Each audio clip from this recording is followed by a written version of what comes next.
Everybody, all right. Welcome to today's stream. I am here. Hey, let's lock in on creativity today is the theme, because I think you've got to be quite creative, I think, to be a philosopher, I think to do philosophy, but also I think there's a conversation that's been happening that I really want to get in on about creativity. And so I do want to have this conversation with you. I think it'll be fun. But before we jump in, welcome to my stream. My name is Brittany Simon. We do philosophy through pop culture. And I understand that the last week of content has been intense for some people. And I've read your feedback and I hear you and I appreciate it. I also understand that we say things like we're in a literary crisis or people aren't picking up on tonality, but I mean, it's really real. And so I do recommend that all of us, myself included, take the time to really think to ourselves, like, damn, are we a part of that issue? Because it is sort of interesting how things I learned in school, again, not to reference like everyone has the same educational background, but I'm not seeing it utilized in a way that I'm like, oh, is this what everyone's talking about? I think this is what everyone is kind of scared of, is that the framework of communication we've been relying on is breaking at the seams. And now what are we going to do if we can't communicate? It's going to be like the Tower of Babel. Do you guys know the story of Tower of Babel?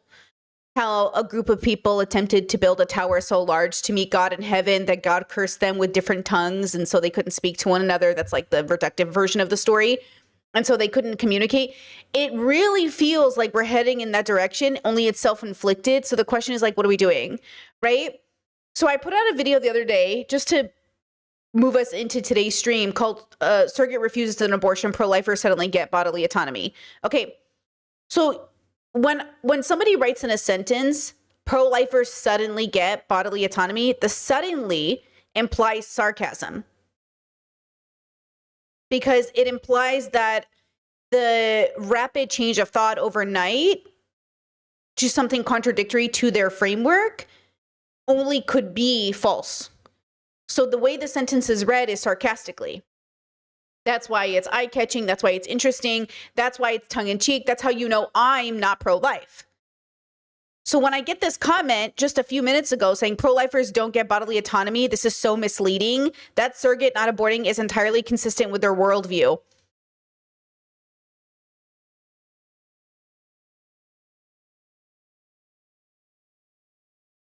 For sure. Like, again, who knows how seriously you should even take comments, but it's like, that's why the word suddenly used in that way. Listen, my favorite part of school was essays. My favorite part of school was writing. My favorite part of school was communicating an idea in my head onto paper. That's why I thought I was going to be a writer. That's why I thought I was going to write books for a living, because I just loved communicating, right? What I'm thinking, you know, it was such a passion of mine. And then it converted to doing YouTube, which I love as well. This is so great. This is so much better for me in many ways, because I feel like my expression and my tonality, everything comes out perfect. Okay. But really, like, you know, okay. With that said, I want to talk about something that I said the other day that I didn't take the time to qualify, and I just want to make sure that I do it here today so you guys can hear me do it. This comment says, I'm not an antinatalist, but I do feel a little bit like collateral damage because I have depression. You remember in my video I said, like, you're depressed, go to therapy. They said the desire not to be born myself is a symptom of my disorder. It's not logical or philosophically sound. It's a mental health issue. I know this is not about me, but in a way it was about depression itself. Just get over it. Like, I've been to therapy. I can't get over it. So the antinatalists that are probably way more depressed than me can't either. Like, yeah, they should get therapy if they can, but probably the best thing they can do is recognize that it is a symptom of their mental issues and not channel it into some political position, but instead work it out on their own. Sharing thoughts like that, like they were real and don't make them better. I told them I would definitely talk about this because 100%, I just want to make sure that everybody knows the depression I was speaking of was circumstantial. So there are going to be people in the world who have a truly chronic depression, like something that they, like, it's not about like in environmental change. You know, you could be it's just like completely out of their control depression. I did not experience this depression. So that comment I was making I did not qualify it enough to say, of course, I'm not talking about people who have no say in it. But my depression growing up was circumstantial, was philosophical, right? All of my suicidal ideation, all of my depression, it was. Now, my anxiety is not. I am diagnosed anxious, and my anxiety is not philosophical. It is a disordered anxiety in my brain. So I have mild disordered anxiety versus disordered depression. I don't have disordered depression. I was depressed and self-harming and suicidal because of my philosophical understanding of my place in the universe. So definitely introspect on which one it could be, go to therapy, see which one it is. Like I said, when I went to my therapist and I told her I was suicidal, she goes, yeah, that makes sense. Your life sucks. And I was like, thank you. She didn't say it in that way, but anyways. And I was like, thank you. That really helps. And she's like, let's make your life one that doesn't suck so bad. I was like, cool. And that really helped because that was my problem. My problem was like, I was suffering from the circumstances of my place in the universe, not just my life directly, even though that was impacted by it, but my literal place in the universe. Like, I got to know what I'm doing. I'm a goal-oriented girly. That's how my brain works. That's how my autism or whatever it is works. I have to know like what I'm supposed to be doing. Otherwise, like I'm not going to get out of bed. And I think a lot of people aren't necessarily like this, but I am. Like I got to know what I'm doing. So even when I'm having a conversation with my partner and they're talking, I go, pause. What is the point of this conversation? Because I need to know where it's going. And sometimes they'll be like, oh, you'll get it in a second. I'm like, oh, I'm going to stop listening.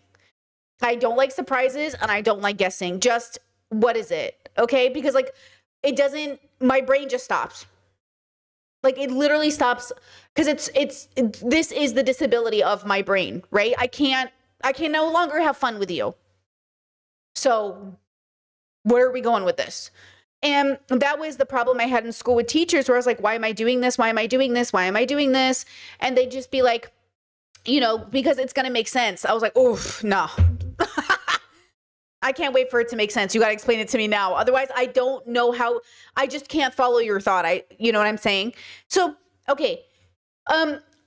So to this commenter, I love that they had a solution there at the end too, which is so important is this a symptom of my disorder and how do I make it better, or my disability, or whatever, insert word here, or is this my circumstance? And that's why introspection, extrospection, that's why I say liberate yourself and then help your community, because what you're liberating yourself out of is accepting the script that was given to you. You're not depressed. You're just a baby. You're not depressed. You're just lazy. You don't have anxiety. That's made up. You have to also unlearn that bullshit you learned growing up from conservative upbringing. Like, I remember I talked to my parents about possibly having ADHD, and they were like, well, make sure you're like David Goggins. You don't take pills. David fucking Goggins. You know how much I hate David Goggins. And I was like, David Goggins? But like, you see how they're like, I'll accept your ADHD as long as you don't take medication. You see how they're like, I have to unlearn that. I have to say like, okay, first of all, I don't need my parents to unlearn it. I need me to unlearn it. I need to liberate myself out of the bubble that thinks I have to self-harm in order to avoid medication. David Goggins self-harms instead of just taking a fucking pill. It's like, you know what I mean? Don't even get started with the way he treats the women in his life, including his daughter. Okay, don't even get me started.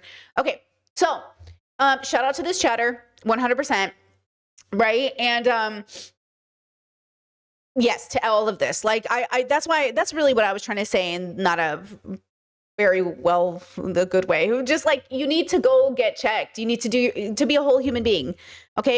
You need to check your mental health, okay? Your philosophical health, your financial health, okay?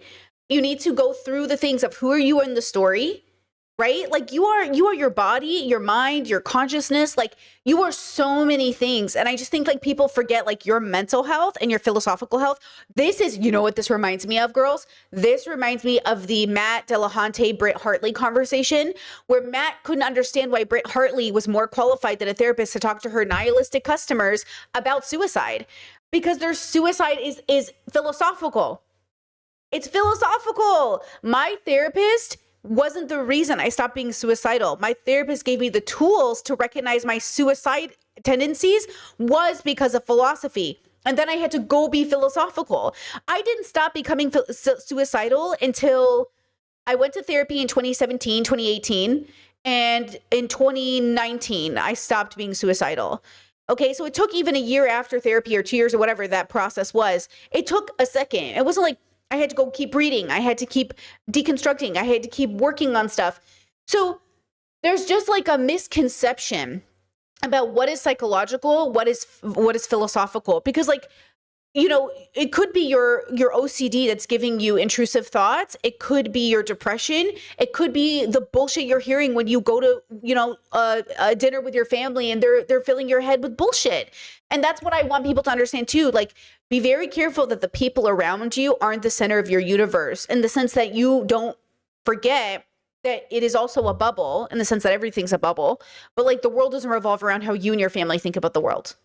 Okay, because that's the other narrative of like our life is like we're used to our family being the arbiter of like what is, and our community, and that's why like people do travel. And we're going to talk a lot about that today. How when we talk about what is a creative person, I think we underestimate that creativity also looks like attempting to find yourself. And that's what I think is sort of like the missing component in that whole discourse that's happening on TikTok and around YouTube right now of like, is creativity dead? Was it ever alive? Was it really ever alive for the masses? Because the implication that being an artist was ever for the masses is a fucking joke. Okay, like what a fucking joke. And to all the rebels in their life that went out and died an artist when the rest of the world certainly wasn't. Okay, we'll get into it in a second. Before we jump into it, I found this video. I went down a rabbit hole a little bit on TikTok about queerness in different bubbles, because even though the world is generally conservative, and that's so true, sometimes there's like pockets of bubbles that experience conversations about gender or queerness in a way that we don't get to be privy to. And it only lasts a generation or two, which is kind of insane. Like, that's the part that I don't want you to take for granted. Like, adulthood is high school with like money, right? Like, the reason people wish they were back in high school is because it was forced socialization. Like, you had to be forced to show up and make friends and be a person. And that's why adults in their 40s are like, I wish I was back in high school. We're in this like meaning crisis. We're in a loneliness epidemic. Like, nobody has friends anymore. But like, imagine if the government forced you to be at school, and then they forced you to make friends, and then all of a sudden you would have no reason. And so there's like a lot of this is connected. But you know, the things that you create with your friends, the temporary creative things you do with your friends, the memories you make, which I think is part of being a creative, they don't last more than the people who are alive to see it. And maybe new people take it and they make their own thing with it, sure. But okay, listen to this. This is interesting. Okay, here we go. This may sound odd, but the rural conservative redneck community I grew up in was openly accepting of some gay and queer people. While I'm sure they experienced discrimination, they were also beloved and accepted members of our tiny community. I never heard them called gay. In fact, I only heard their orientation or identity discussed in defense of them. And the term that was used was woodsqueer, or in my childhood native accent, woodsqueer. That term has been in continuous use for a long time, and while it's decreased exponentially, it is still around. Some people might think that just means being queer in the woods, but that's not it. It means much more being queer because of the woods, or as an expression of a lot of time spent in the woods. And this is really noteworthy because it shows that rural culture has always known, and still knows, that nature's not binary and it's sure not straight. Even though the language to describe this is usually not available to us, the people who live closest to nature have always known that nature is queer, and being queer is natural. Somehow, my neighbors who really dislike those queers they talk about on Fox News will still openly accept a known gay man or butch lesbian as just woods queer. Redneck's been queer forever. At 12 or 13, it is very common for young men out in the woods or at sleepovers to touch themselves near one another. Those were some of my first shared sexual experiences, and I think they were actually pretty wholesome. Hunting and fishing trips with lots of guys, young people figuring out who they are, playing in the woods together. There's an old joke about two redneck men hunting who just hooked up, and one says, "So how many more times can we do this before it's gay?" That joke wouldn't be funny at all if it didn't have truth behind it. So being queer in redneck culture isn't the taboo. The taboo is typically talking about it, except in defense if someone needs it explained to them. Like, nah, old Terry ain't a bad guy, he's just a little woods queer, that's all.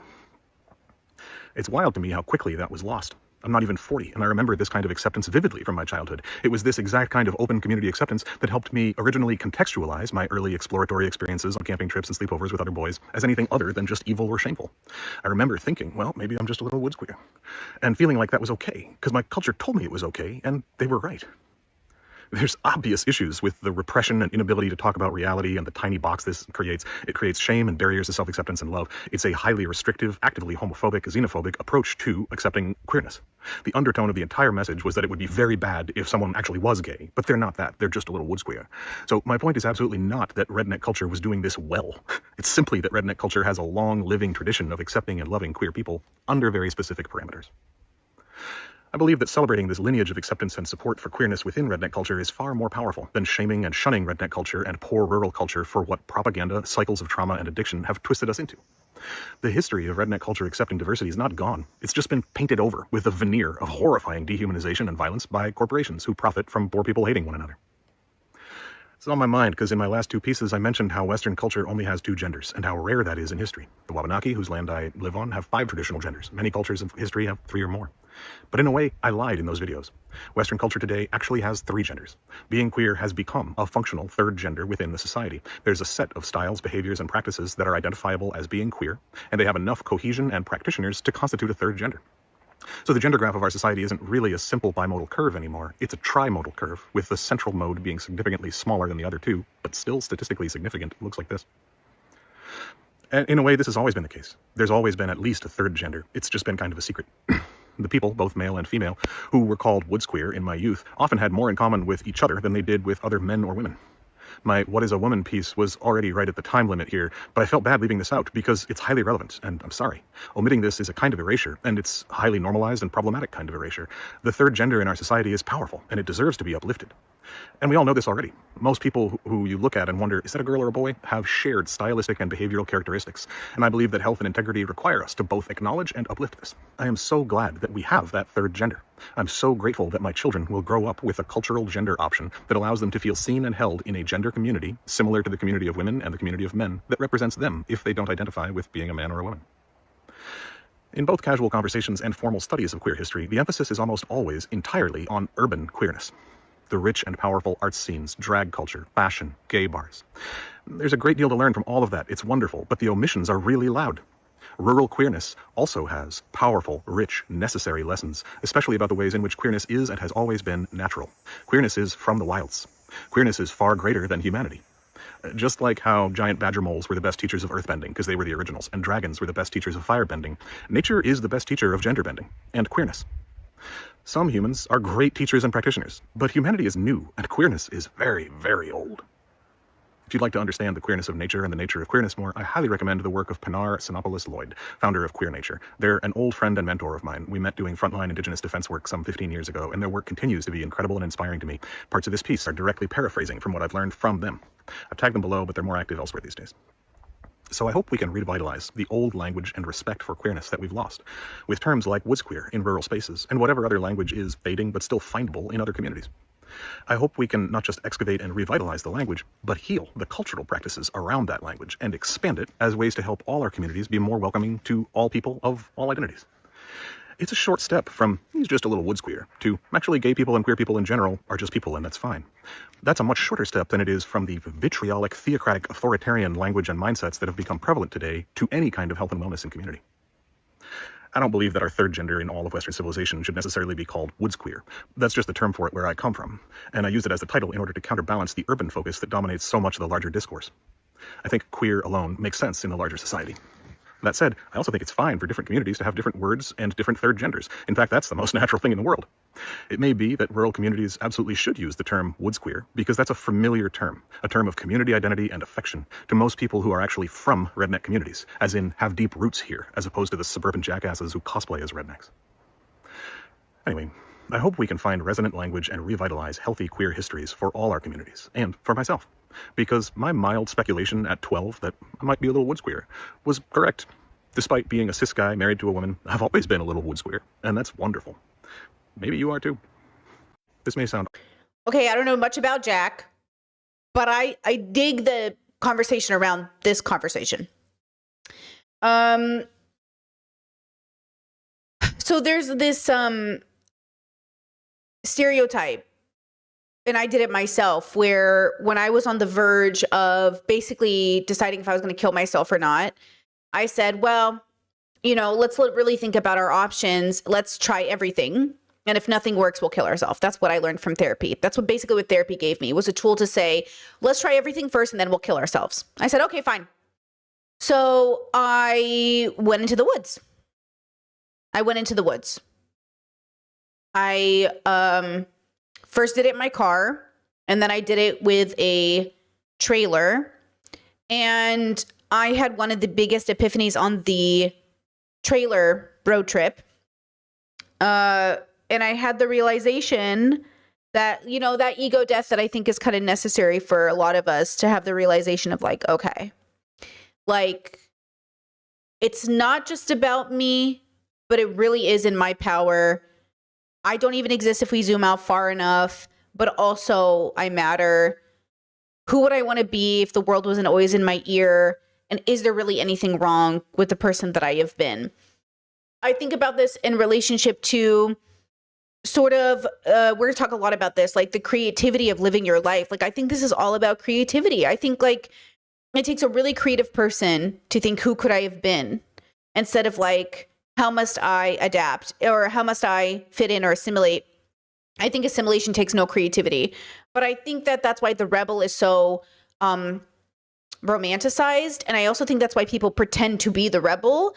So they actually pick up on a trend that looks like boys painting their nails. Either it actually is a rebellious stance against the narrative, the standard narrative, or it actually is a narrative standard person picking up on a rebellious aesthetic to appeal to look cool to. So no one can know except you why you're doing it, which is why conservatives will say, oh, you're just doing it for attention. Like, it's not even who you are. I think they're right that some people are fake ass bitches, right? But those people, that's their journey. Some people have to be the person that pretends to paint their nails because they're really testing gender and they actually just want to get in girls' pants. Some of you are fuck boys, you know? And the fuck boy who's going to utilize that aesthetic, yeah, they exist, okay? And we have to put them in their own category.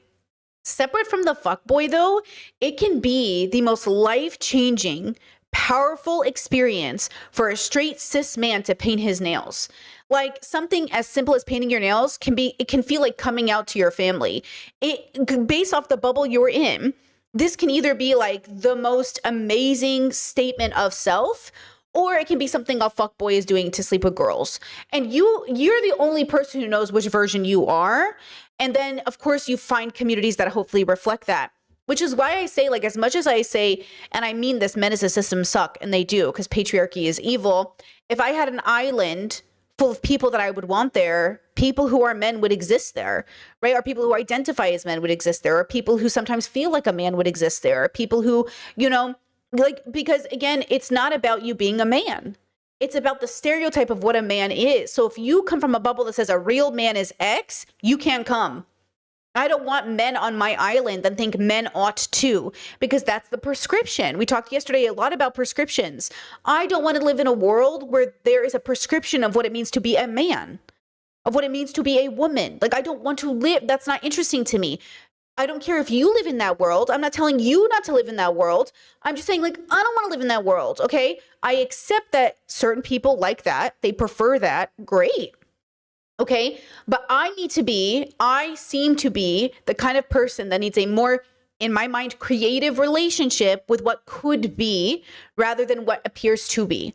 Okay, so, you know, letting go and being adventurous and living your life, you know, I think this is all part of that creative process. And I think it actually plays into, I'm a millennial. So, you know how he shared that very intimate story about like mutually masturbating with friends?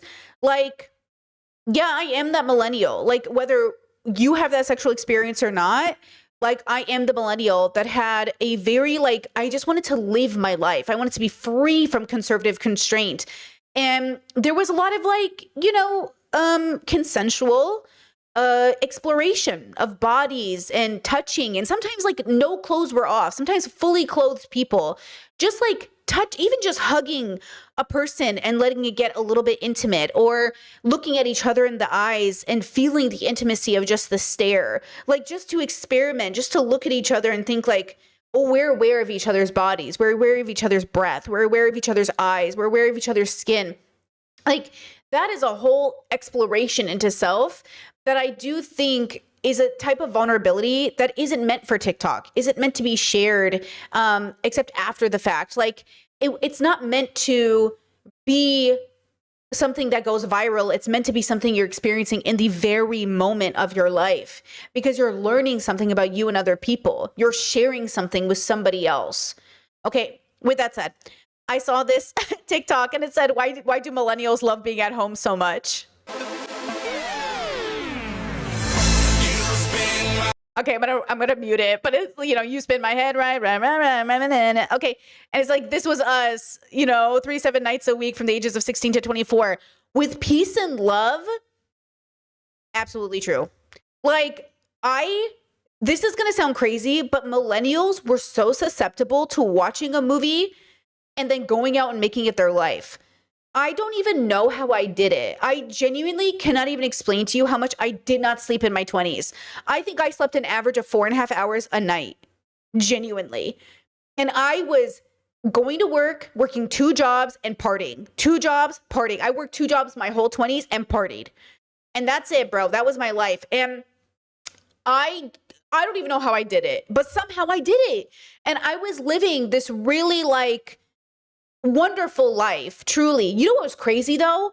Now that I look back on it, how were people partying with me who were in their 30s and 40s? Like, I look back on them, I'm like, why are you partying with us? Aren't you tired? I never even thought about it in my 20s, but now that I'm 37, have fun, girls. Oh, by the way, I have a gray hair. Look at it. Do you see it shining in the light? Do you see it kind of shining right there? I have a gray hair. I'm ready, girl. Retire me. Now, hear me out though. I think there's a chance in my 60s and 70s I could be partying again.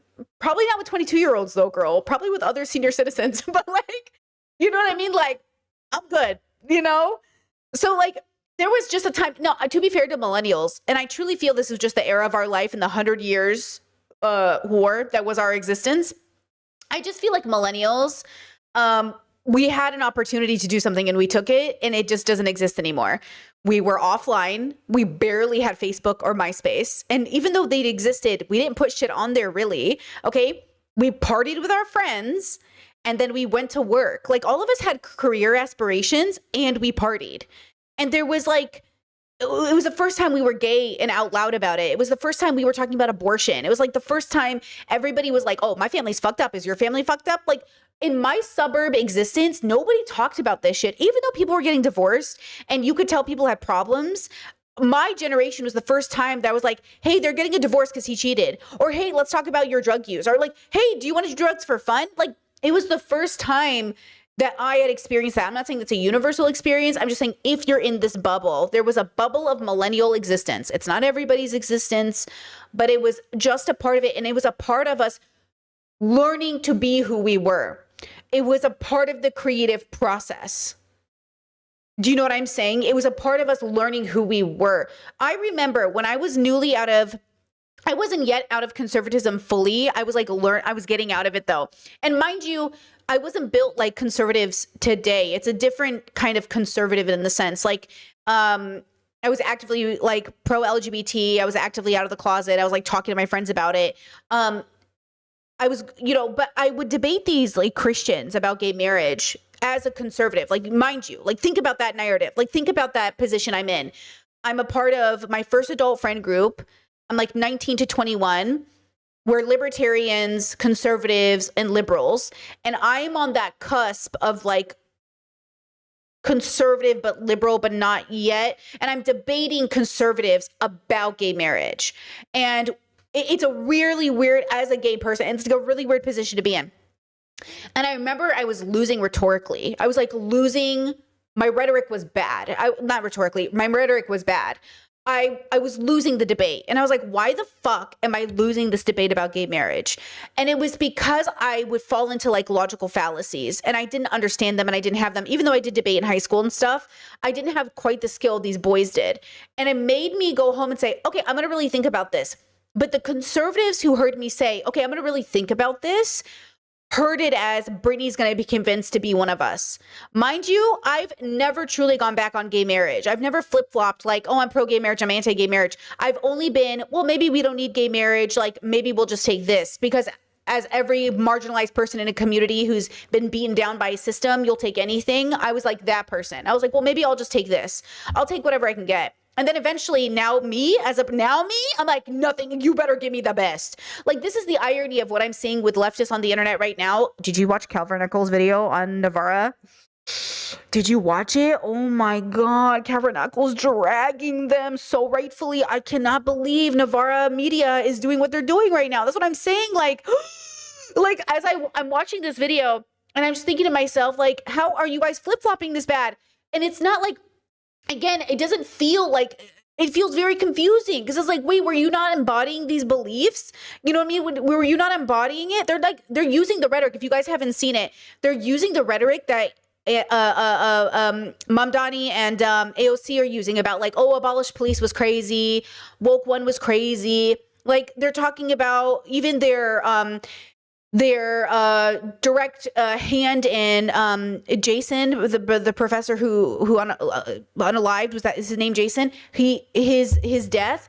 And by the way, like, I'm gonna be real with you. So I didn't cover Jason Avery. Was that his name? I'm so sorry, I can't remember it right now. But when I didn't cover that story specifically, because I was like, I feel like something, Jason Arday, sorry, not Avery, Arday, thank you. When I saw that story first hit, I didn't cover it because I was like, something feels bad about this story. I just don't know what it is yet. Like, something feels icky. Obviously we know now that they lied, that he never plagiarized, that he at most maybe exaggerated his life story, but okay, welcome to Millennial Story Times. Relax. We can talk about it. Okay. Not only did they pile on him, but can I be honest? There's a creator that I was kind of shocked that he made this video. I tried to watch it. I couldn't watch it. I was just so upset with the narrative, and then the video was still up. I'm like, why is this video up? And why are people saying he's nuanced in the comments? If the first part of the video is that, like, he's a scammer. Is he a scammer? Was Jason Arday a scammer? Like, is that the right word for that? Was he a scammer? Like, I just, you know what I'm saying? There's something going on here. You know what I mean? Like, why, what are we talking? Like, when we talk about a path to redemption, you know what I'm saying? Like, I couldn't even finish this video, and I don't want to throw people under the bus here, but it's just like, why did you make this video? And, like, again, take it down. This is why I take down my videos. If I think I did a video wrong, I take it down. I know YouTubers do this thing where they feel like they're hiding. It's not hiding. It's saying, I got it wrong. I'm going to take this down before I hurt other people with it. Do you know what I mean? And so that I'm kind of shocked sometimes when I see people like, take down the video. But again, I couldn't even finish it because the beginning start of the video was so bad that I was like, this is so mean, like unnecessarily mean. You know what I mean? Okay, so then this plays into sort of when we talk about leftist politics and we talk about redemption and we talk about, like, they treated him worse than they've treated rapists and pedophiles, like, basically. And that's why I knew the story felt icky. Because I was like, okay, so if he had gotten this job, then the only people who are at fault for this truly are the vetting process and also the way the story was told, because he didn't even scam. You know what I mean? Like, or he didn't plagiarize. And this is, by the way, can I tell you, this is my fear in going back to school. Because I thought to myself, I'm going to go back to school. I'm going to save the money and go back to school. But what if I go to school and then YouTube goes, but where'd you go to school? Oh, but that's not good enough school. Oh, why'd you go to school in this? Because, like, Britta Hartley, when she talked about her educational background and going to get educated, and the only way she had access to, which was like a beautiful story, Matt Dillahunty used it to discredit her and say, well, you should have gone back to school. A mom of 4 kids deconstructing from Mormonism, and all the education she got wasn't worth it. And I'm saying, we're getting to the point where in leftist spaces or left spaces or liberal spaces, like, instead of seeing where people are all coming from and seeing the value we all bring, you know what I mean? It now becomes like, oh, you're not actually appealing enough to our, like, elitist sense of ability to, like, be proper, like, to handle this properly. And it's like, yeah, I understand, like, we should go to school and we should learn. I'm a very big proponent. I think creativity comes from better education. I think the more educated you are, the more creative you are, right? Assuming you're also deconstructing.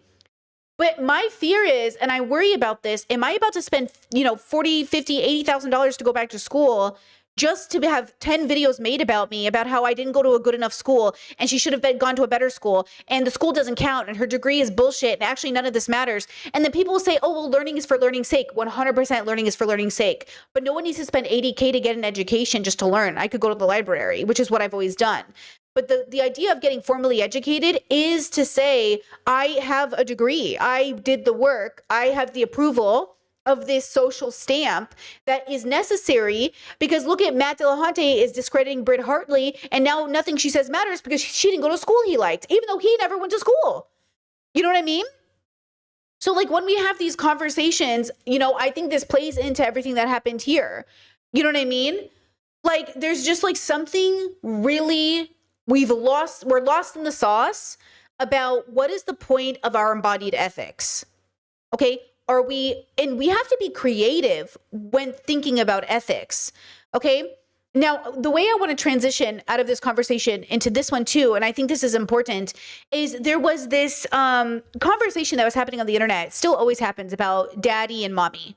You know, like calling your partner mommy, poppy, daddy, mommy, whatever. And people like, even in my own chat, I'd be like, oh my God, she's so mommy. And people would be like, Brittany, don't call women mommy. And I'm like, okay, girl, where are you even coming from with this? They're very kink shamey. They hate BDSM. They don't like it. They're really icked out by it. But I'm like, do you not understand that like, what are you talking about? Okay. Even the conversations about don't call women girls, 100% girlies, except what if you have a girlfriend and you're 45? That's why some of us call our partners partners. Oh, but you have a girlfriend or boyfriend. Okay, when does a girlfriend boyfriend become inappropriate? But let me not say it and butcher it. Let's go to our friend here on TikTok who's so good and also is formally educated to tell us to have this discussion with us.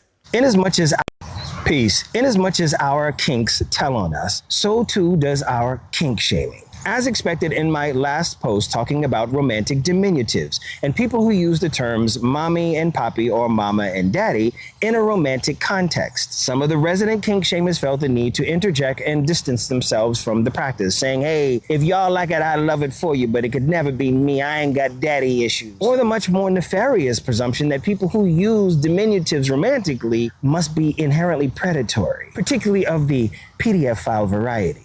Exactly. Chat, I'm sorry. Chat says, I don't think you should let that stop you from going to school if you want. I like how that was what you thought and it wasn't the $80K. Like, I like that you thought I wasn't going to go to school because of men on the internet and not the fact that it would be $80,000 or $40,000 or $50,000. Lock in, guys. That's what I'm saying. Why do you think Brittany Simon would give a fuck what men said on the internet? It's not what men are saying on the internet. It's the fact that I'm about to spend $80,000 I don't fucking have. Do you know what I'm saying? Think about the context. We're talking about this is what we're saying. School is fucking expensive.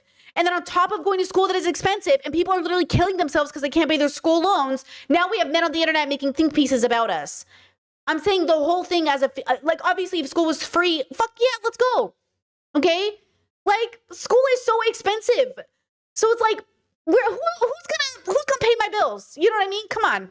That's what was the point of my statement. Peace and love. That's really a colloquial presumption that's not rooted in any type of science whatsoever. Kind of like when it's presumed that if someone prefers a woman is bald and not on her head, that person must be a PDF file, despite the fact that that's not how the condition works. If that is their issue, they're not looking for that attribute on a full-grown woman's body. No more than it should be presumed that someone who calls a full-grown adult baby is secretly thinking about an See, lock in, girls. Lock in. See? Because the same people, like, what do you call your partner? I use all kind of words for my partner. One of them is baby. You know? But, like, think about it. I'm not thinking about a baby. You know what I'm saying? Are you thinking about a baby? Now, when I was younger, when I was a little kid, my mom would be like, go ask your daddy. And I'm like, okay, he's not my daddy. I'm too old for my dad to be my daddy. I have a new daddy now. And his name is whatever insert vampire book I was reading at the time. You know what I mean? My mom would be like, this is your porn brain. This is your porn brain. And I was like, well, no offense, Mom. I'm horny now. And I'm over calling dad daddy. Okay? And I remember that as a young person. I do. And I will just say, I don't care when children call their dad daddy. Okay?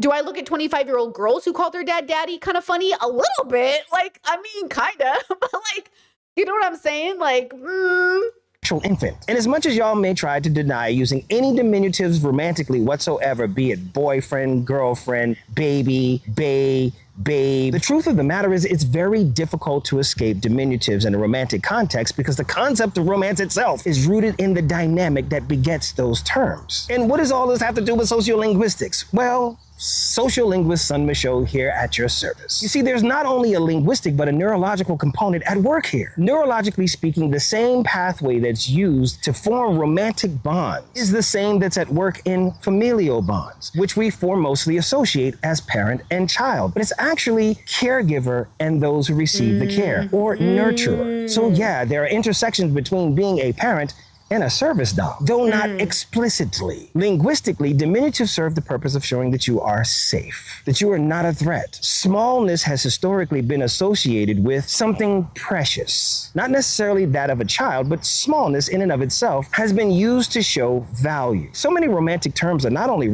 oh, actually, wait, that's a great point, chat. You said it can also be cultural. It's very typical in African households to call your parents mommy and daddy. Olay does it, and she cracks me up every time. She goes, my daddy, my daddy. And I'm like, I get it. When Olay says it, it makes sense to my brain. My daddy, my daddy. She cracks me up. So that's a great example, actually. My mommy. And I call my mommy sometimes too. When I'm like, I miss my mommy. Like when I'm feeling very kid-like, I'm like, I can't miss my mom. I miss my mommy. And like, I miss my dad. I miss my daddy. But like, the tonality does, express it differently for sure. References to children, but also baby talk. So when you use a term like, that's my boo, a boo is not a child, but boo is baby talk. And if you're trying to scrub diminutives from your vocab altogether, good luck because they're so pervasive. Going back to the concept of smallness relaying value. The term dear is not a diminutive, but the term dear derives from the Old English term deor, which means my beloved. Ling was added to the end of deor to relay my little love. And Deor Ling went on to be darling. Is that predatory? Well, was Beyonce predatory when she sang Baby Boy? I'm not saying that sometimes where there's smoke, there's no fire. I'm just saying before you decide to fire, be sure you're prepared for all the smoke. Presuming the worst about the use of romantic diminutives is a judgmental chicken that almost always comes home to roost. I love that. Like so perfect for, again, like, when we're having conversations, when we make bold statements, that's why I think and I don't think I don't think we're in a different creative era. I don't think people have not used shorthand or slogans to say their things. Like when you get on the internet with a think piece, like, if you don't shave your pubes, like if you don't shave down there, you're into children. Like, okay, that doesn't give us anything, right? Like you're just trying to appeal to people's most basic fucking brain. And then you're like, whoa, and people are going to, of course, affirm that in you because it took no thought to come up with the slogan or come up with the think piece, right? It takes a lot more work to dig deeper and say, is that true? You know, does that make sense? Because again, with peace and love, I don't know about you girls, but I wear a lot of lingerie and I'm just not into hair poking out. Do you guys not have long, big bushes? Am I the only big bush bitch over here? Like, do you really want your bush pushing out so much that it just like, it's not conveying. I'm not getting it. You know what I mean? Like you do you though. And also like, I know some people don't think it's true, but I've literally puked on a partner before because I got a piece of hair in my mouth. So with peace and love, do you want me to vomit on you? Are you into vomit play? Because that is a thing and I'm not into it. So again, all these people that are like, it's not sensory issues. Yeah, it's not sensory issues for some people, but it is sensory issues for some other people. You are the only one lying to yourself. Are you actually having sensory issues or have you not deconstructed patriarchy? After you deconstructed patriarchy, are you also going to say, yeah, actually, I do have sensory issues. Thank you. Okay, my partner, not to describe my partner too much in detail, but they do have facial hair. And if their facial hair is too long, I love them, but I don't kiss them. You get no kisses. I don't want your hair in my mouth. I don't want it. Go away. Trim your mustache. Do something. You know, or I have to lift up. I'm not going to lift up every time, girl. Go. If you want no kisses. Okay? Because not worth it to me to get hair in my mouth. Okay? Like, I'm sorry. Okay, so when we have these conversations, you know, everyone is different. And I say that as somebody who loves facial hair. So it's a kind of I love facial hair, but I'm not going to be lifting up your mustache every day. Okay? So again, with peace and love, okay? Let's talk about ethical quandary questions, okay? Are you a good person if? Here we go. Do you consider yourself to be a good person? If you do, I would like to test that simply by asking you a simple question. Let's say the world's over. There's one island left, and you are the master of the island. Let's say you're the president, you're the dictator, I don't care, whatever you want to call yourself. You are the person solely responsible for being the person on the island that decides who gets to stay on the island and who has to go. And by going, they're I don't know, they're on ships, let's say. They're out at sea because that's all that's left. Now, if you are that person and you consider yourself to be a kind and generous, good person in your soul, or lack thereof, whatever you believe, I don't want to tell you what you do or believe about souls, would you be willing to accept anybody onto your island? Even the person that you hate the most? Whoever that is. Would you really, at the end of the day, let anybody onto your island? So, when I first saw this, I wondered why he asked the question.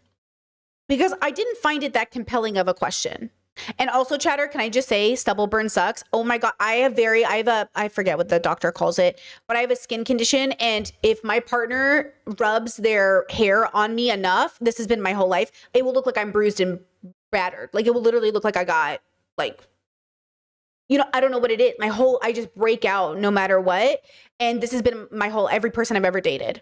So I'm extra sensitive about all these. That's what I'm saying. Like the internet's so reductive about these conversations. That's why sometimes I'll even come on stream. You guys probably don't even notice, but I do. Sometimes I'll come to stream with a whole rash on my neck, and you probably don't even notice because of the microphone. But I know it's there, and it's in my thumbnails, and I have to because it's just I'm so sensitive. Like if I get any kisses before stream, it's over. But it's been that way my whole life. Okay, so when we talk about this ethical quandary, I don't really understand what the actual question is, right? So it's like if you had an island and you were in charge of who comes and goes, would you let anybody on your island? It's like, it just feels like a non-question. But if I was to engage fully with the hypothetical, no. Because I don't know what being a good person, though, has to do with it. So the framing of the question is, do you think you're a good person? Yeah, but what does being a good person have to do with if they're literally just going to be on a ship? Why is it wouldn't it be better for them to be on a ship because there's a chance they could see another island versus trapping them on my island? So then I have to ask myself, did you just decide to post this question thinking it was something deep, or does he have another thought underneath it? What does it matter? And then I had to think to myself, it really matters what questions you pose to people when trying to check your ethics, right? So look at this TikTok. So again, I came across this TikTok. It says, do you believe you're a good person? If so, how would you answer my question? And then it's hashtags. Okay, lead. Do you believe you're a good person? Is a simple question that invites reflection, not a yes or no test. The real value lies in how you define good and the examples you use to support it. Body. Clarify what good means to you. Personal definition, kindness, honesty to help. But yeah, but how does your question do this? Is this ChatGPT? How does your question make, so now that I've criticized it, let's listen to it one more time. Do you consider yourself to be a good person? If you do, I would like to test that simply by asking you a simple question. Let's say the world's over. There's one island left, and you are the master of the island. Let's say you're the president, you're the dictator, I don't care, whatever you want to call yourself. You are the person solely responsible for being the person on the island that decides who gets to stay on the island and who has to go. And by going, they're I don't know, they're on ships, let's say. They're out at sea because that's all that's left. Now, if you are that person and you consider yourself to be a kind and generous, good. Okay, so now is that's all that's left. So is the island all that's left, or the ship is all that's left? Good person in your soul, or lack thereof, whatever you believe. I don't want to tell you what you do or believe about souls. Would you be willing to accept anybody onto your island? Even the person that you hate the most? Whoever that is. Would you really, at the end of the day, let anybody onto your island?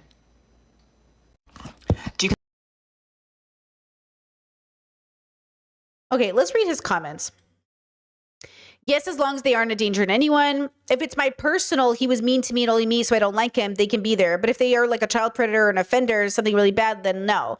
My genuine first thought was, could the island sustainably support everyone, or would I have to reject people to ensure the island survives in the long run, even if everyone behaved in the most altruistic way? Okay. Nope, even heaven has a gate. Damn, bro, rough. Okay, I don't think being good and being entirely altruistic are the same thing personally. Nobody, especially in a survival situation. How is this even altruism? Like, that's what I'm saying. Like, what's the implication here of it being altruistic? Like, is this my autism? Like, I don't understand why being on the ship is less good than being on the island. Unless you're Brooke and your crew is dead. You know what I mean? Like, what's the negative to being on the ship? Because that kind of sounds like Luffy wouldn't stay on the island. Luffy would be on the ship. So like, well, now I have to assume the ship is bad.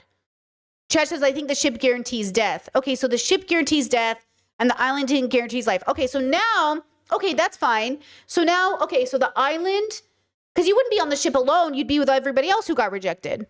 You can't ship a ship alone. You know what I'm saying?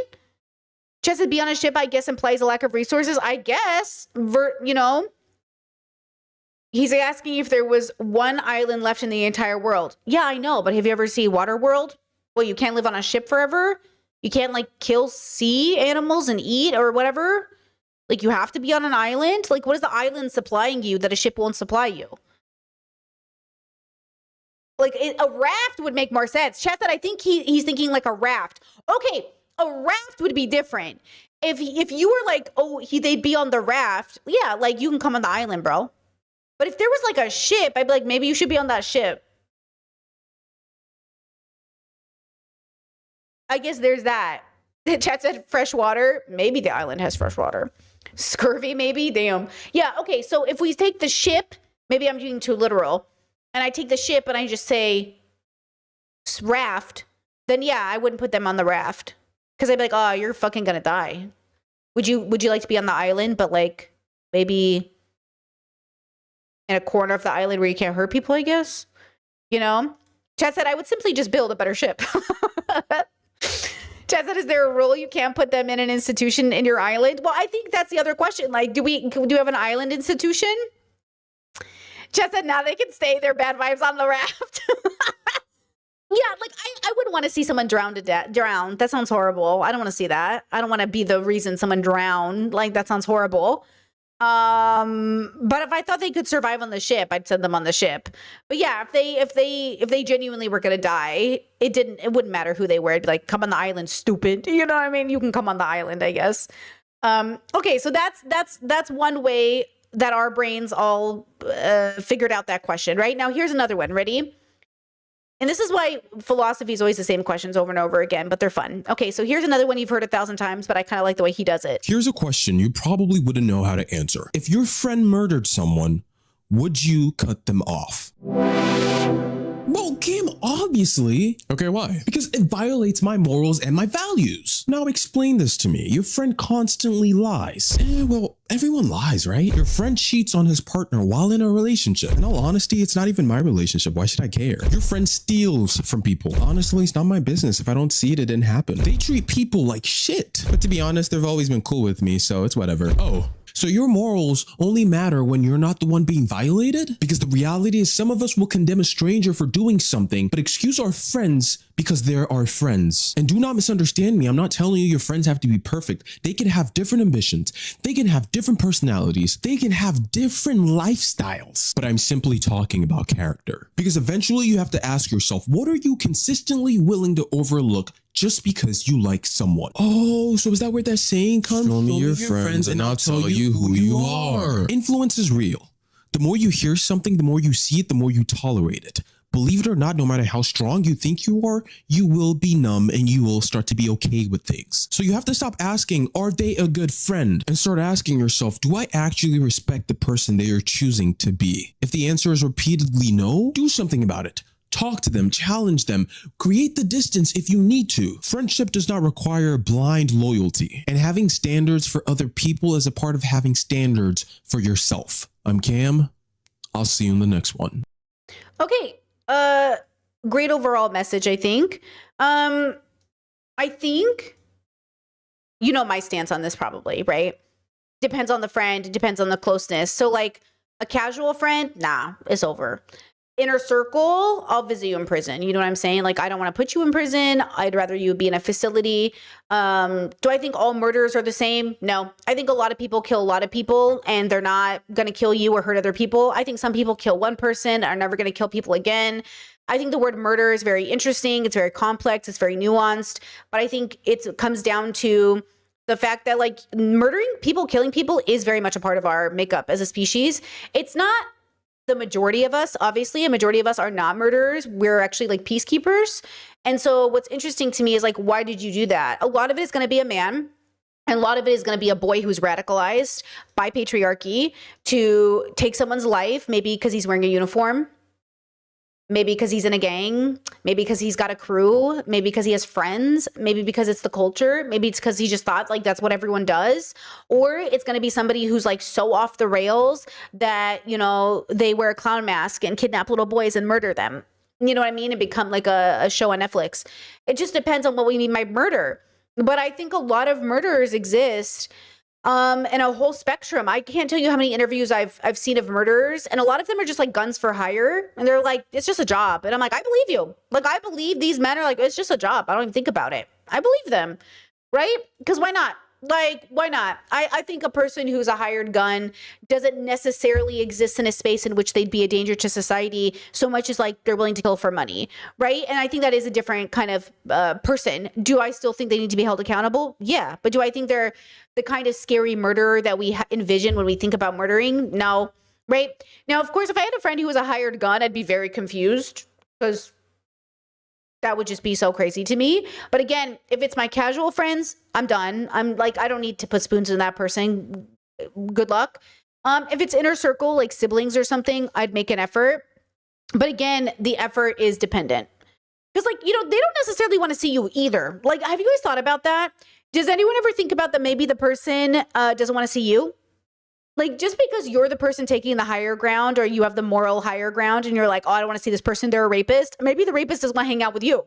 I think we get it into our heads that they would be so great. Like, they need to be grateful that we even want to believe in their rehabilitation or talk to us, or, you know, they also don't want to talk to you. And so that's the part where you have to radically accept, like, that's why I say, like, open and boundaries with my loved ones. My brothers don't want to talk to me any more than I want to talk to them. For different reasons, though. Right? There's different reasons. You know, so again, okay. So when we have these conversations, again, it always comes down to, and this is why I say like your friendships are so interesting to me, because like, what does it even mean to be a friend? What does that even mean? Okay, let's watch this TikTok. Oh, wait, hold on. And then, okay, yeah. Let's watch, we're coming up on our hour long. Hold on. Let's take our hour break. I usually like to take a break within an hour, give myself a chance to move around my hips. My fibro has been killing me the last few days. My legs were crazy yesterday.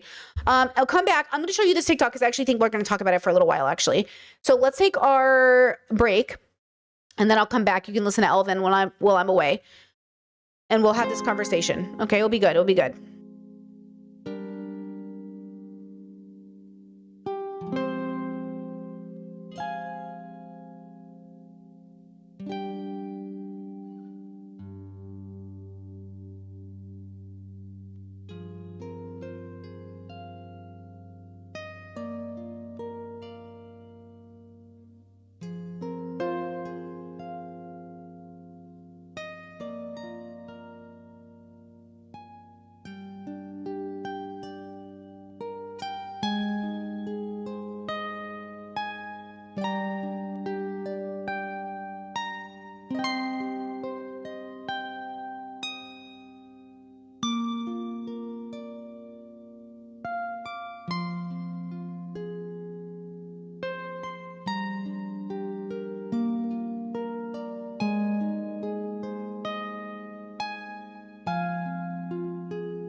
All right. I'm going to pause music in 1, 2, 3.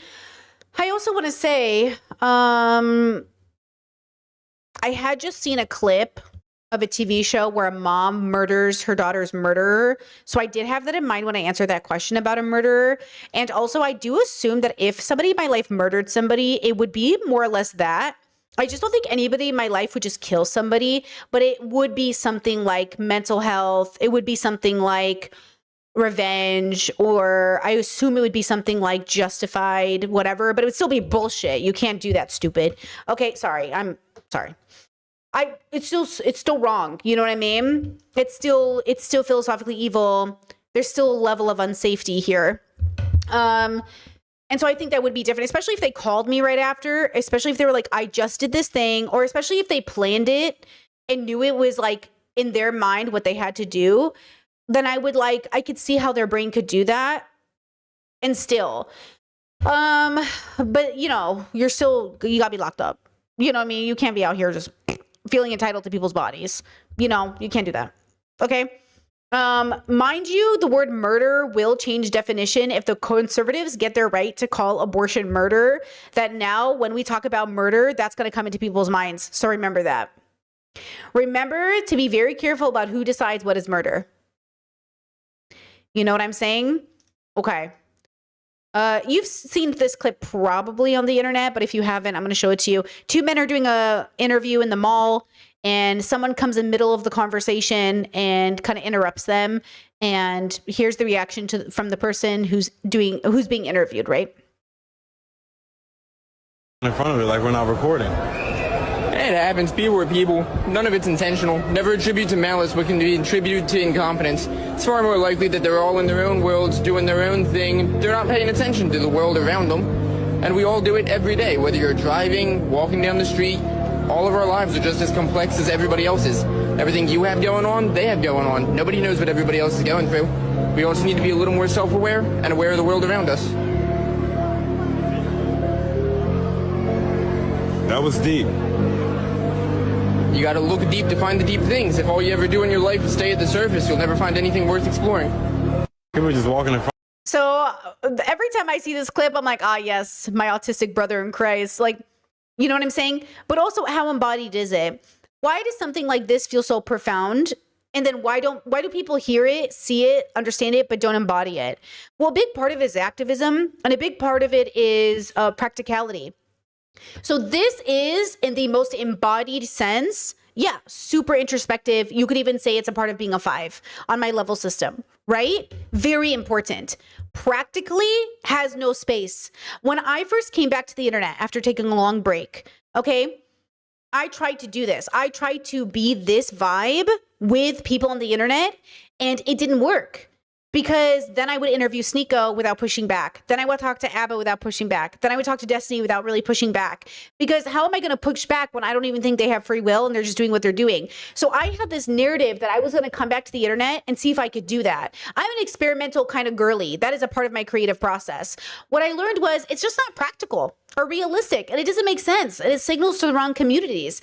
But it was my intention. If you were there during that time, I always told you that was my intention, was to not make prescriptions and not push back on people, to take the opportunity. Because in my other life, I wanted to be an interviewer. I wanted to be somebody who let people tell us about their life with no pushback. But all that ends up getting is normalizing the really evil behavior. And then all of a sudden, it's like being legislated. And then I'm like, oh, wait a second, hold up. You know what I mean? We got to go back. So the big part of why you have to be practical, okay, is sort of the macro micro reality of like, yes, like we don't exist and this thing is temporary and time is illusion. And also, so then I had to think, okay, how do I make content that explains that, yes, we're just on a floating rock in space. Yes, people really are just going about their life. People don't even really think that deeply, but it's very profound for them. People are just as important as you are. You're no better than anybody else. And I push back. And that's really difficult. I mean, that's what I'm doing now. And I think I'm much better at it. I think I think I'm signaling to the right communities. I think the right people are finding me. I also think it's really difficult because people hate it to some extent because they don't want to think people are just them on a journey. They can't hold those two things because they're thinking, oh, well, I would never do this. Okay, and it goes back to the murder concept. Like, Could I ever murder someone? I mean, I think it's statistically more probable that I could murder someone more than I could stab a baby. Like, I guarantee you I could never stab a baby. Just philosophically, hypothetical, I guarantee you I could never do it. Some man once asked me, okay, but what if the baby was like dying an excruciating death? Would you kill them to make it easier on them? And I said, I just don't think I could physically do it. I don't think I could do it. But if it was an adult person and they were consenting and they were like, Brittany, please, like I need help, maybe in a hypothetical I could do it, maybe. And that would be a type of murder, you know what I mean, in a sense, or a type of, because the government, like if you help someone kill themselves, you're getting arrested. So you know what I'm saying? Okay. And so when we have these conversations, it's very much about the words we're using. But what these hypotheticals are meant to do is test your ethics, test your understanding. I remember the trolley problem is always the one that comes up. I think realistically in that hypothetical, I would do nothing. But I think for the sake of the hypothetical, it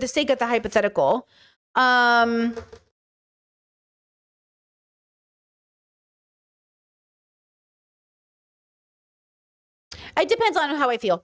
Like, it would depend on how I felt in that moment.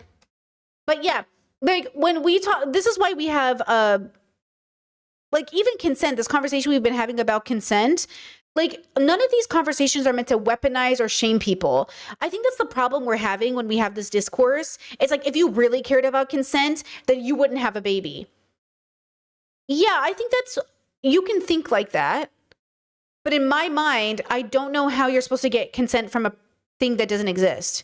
And also, that's not how consent works, because again, I'm not exaggerating. We make our kids go to school even when our kids don't want to. It is a type of consent that gets violated. That doesn't mean conservatives get to say, well, see, we don't believe in consent, or antinatalists get to say, see, no one gets consent. Like, it's like you're being purposely obtuse and you're not being good faith. Because the point of all of these constructs is to actually make the world better, to explain to our children, we love you enough, and I know you're annoyed with me right now, but let's make school so enjoyable you'll want to go. Or let's make it in a situation where we don't always get to do things we don't like, but here are the good things about it. But the thing is like, I think we're in this era of discourse, which is fine. It's happened before, it'll happen again, where like we just don't want to actually solve problems. And I'm not sure that we ever have. So this goes into the creative conversation. I'm not sure we've ever been creative, but I think we're feeling beings. We exist in a complex way, but the simplicity of what we should do is too much for us. Like, yes, guys, you just need to sleep. You need to eat well, drink water, and get exercise. You will feel better. And also, right? Look at this TikTok here. It says how it felt in middle school when your friend was crying and you were the only one who knew why. Oh my God, what happened? Is she okay? No, we're not fine. We're not fine. Okay, so even as an adult, this feeling feels really good. It feels like I'm chosen. I'm the one who knows. I'm the trusted friend.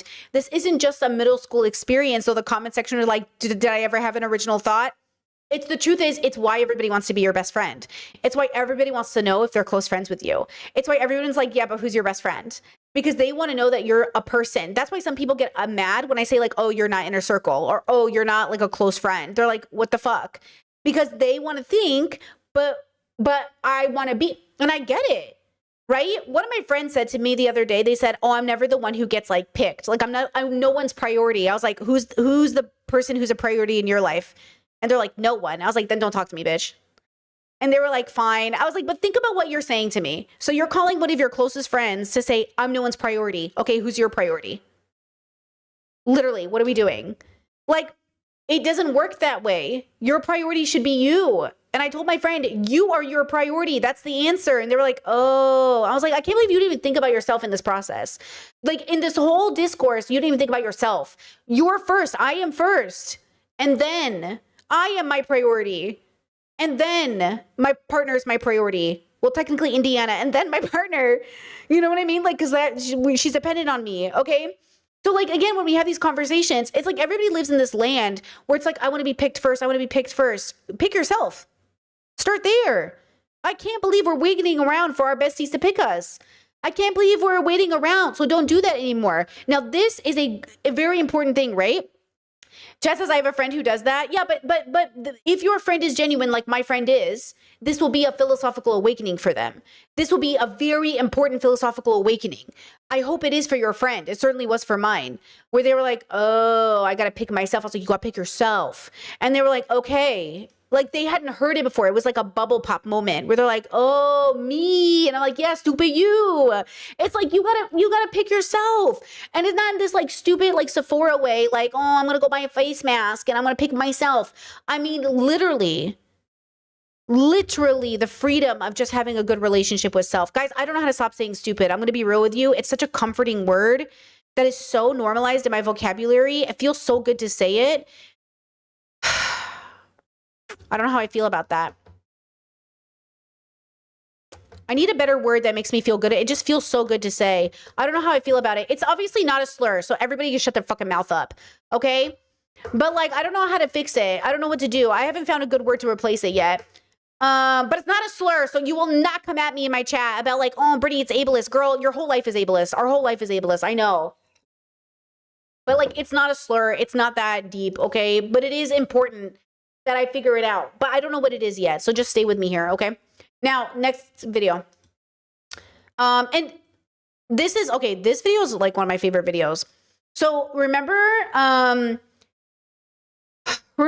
when these nuns went viral on TikTok and you guys ate it up? Okay. Like, you guys ate it the fuck up on the internet. And I was like, why is everybody eating this up? I get it. They're cute. Everybody wants to be with the nuns. Do you guys know who I'm talking about? Hold on. I might need to show you TikToks because I just realized you might not know who they are. Hold on. Let me show you TikToks. They're cute. Okay.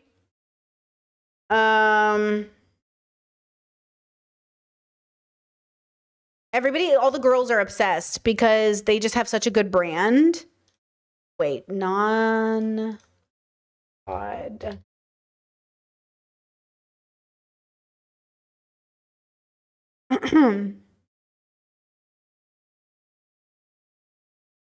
Okay, can I say something hilarious to you right now? You said I say goofy. Yes, in the tone you're imagining. You know what's so interesting about that? I think goofy is a black word. I don't say goofy because like I use it on occasion, but every time I hear goofy, I think of black people because black people use it on the bubble I'm in. In my bubble, goofy is like a black community word. Is goofy for black people where you're from? Like, stupid is angry white boys on the internet. Goofy, I think of black people. So I don't say goofy because I don't know if I should add it into my vocabulary in the same way. I mean, I could. Like, you know what I mean? But I feel like stupid is what white people say. And goofy is what, you know what I mean? I'll start saying goofy. You know, can I get the goofy pass? Like, I don't even know what, you know what I'm saying? Chat said I'm black. That's what I'm saying. But isn't that funny? Do you understand the bubble I'm in about goofy?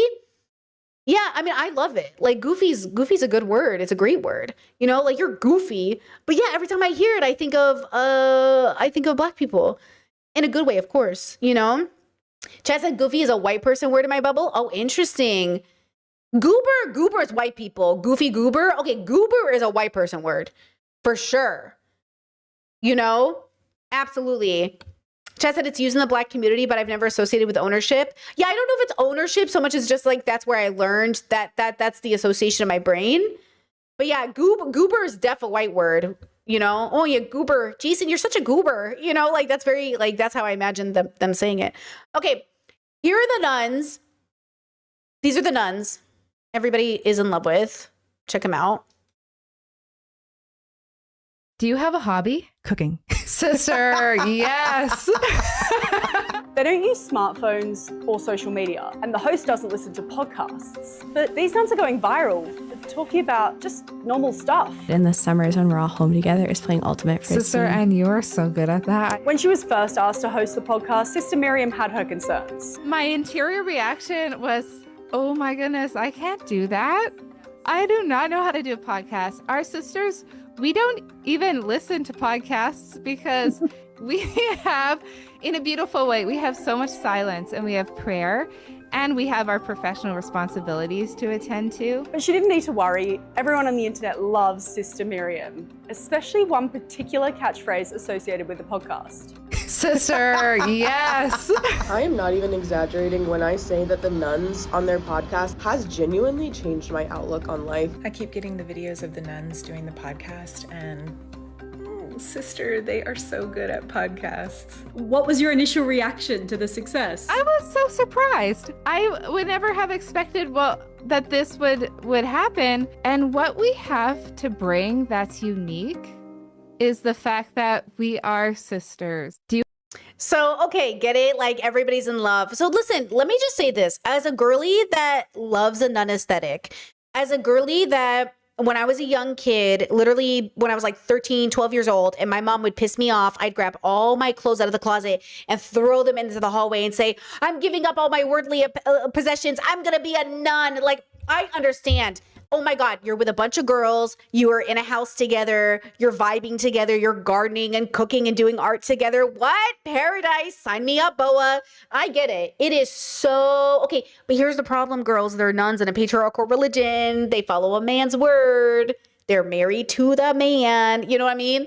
So, like, I think we forget that, like, I know it feels like a lesbian, like, island, and there's such a lesbian association with nuns. I get it. But also, okay, so this gentleman here, who we've watched him before, Matthew, he tends to make good content. He's a cradle Catholic, as I was, and he has something to say about it. I have a favorite game at the moment. My all-time favorite, this is an outdoor game, but in the summers when we're all home together, is playing Ultimate Frisbee. Sister, and you are so good at that. So you've probably seen these very friendly and warm Catholic Dominican podcast sisters.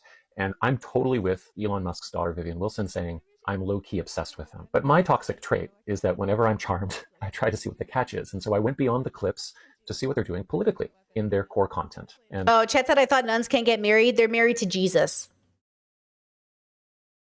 That's the man. They're married to Jesus. They give their life and soul over to Jesus.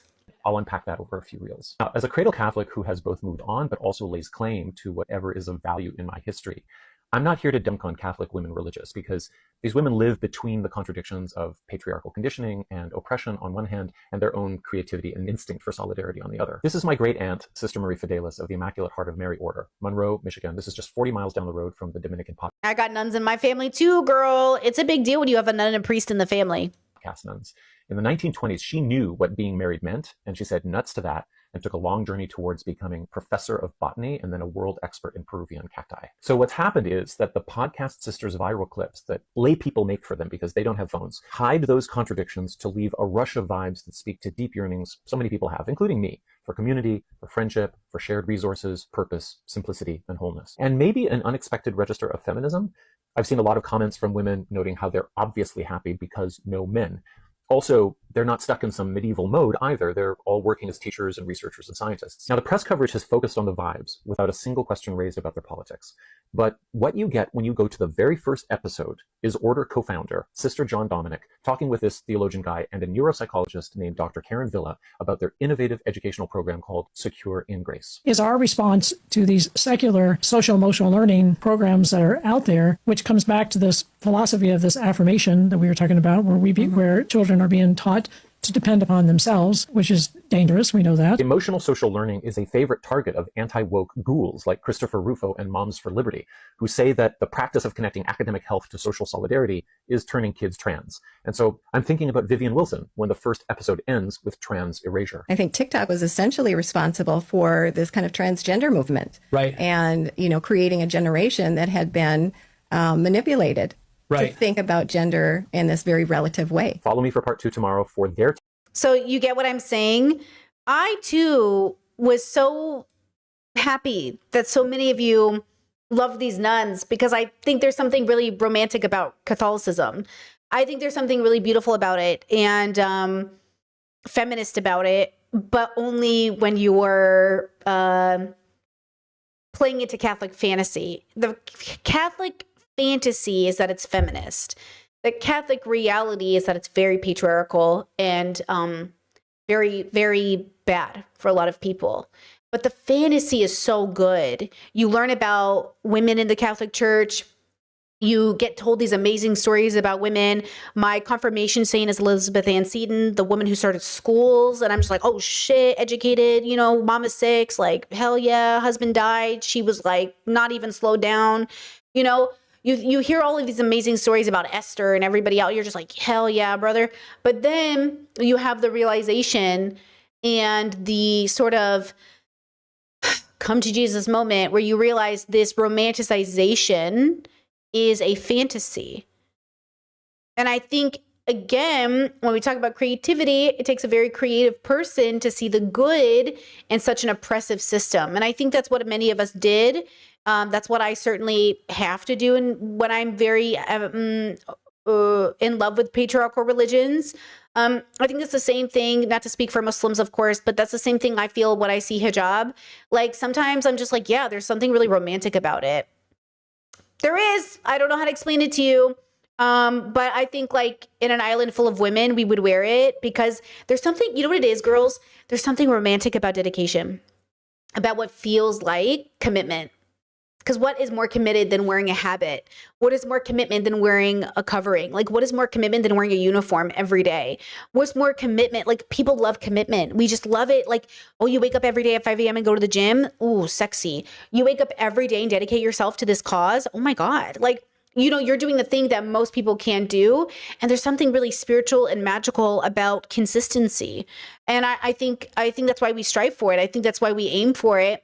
And so I think there's a really, but I think this is why philosophy for me became that romantic version of that, which was like the meditation or taking deep breaths or recognizing my place in the universe.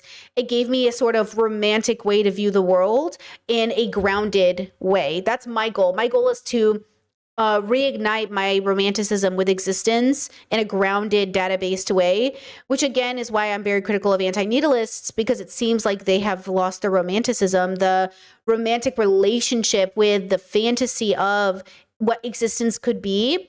And I think it's so important, but I think you can delude yourself too, which is what I think the podcast with the nuns is. Like, you can delude yourself into thinking there's something truly like perfect about these nuns until you dig beneath the surface.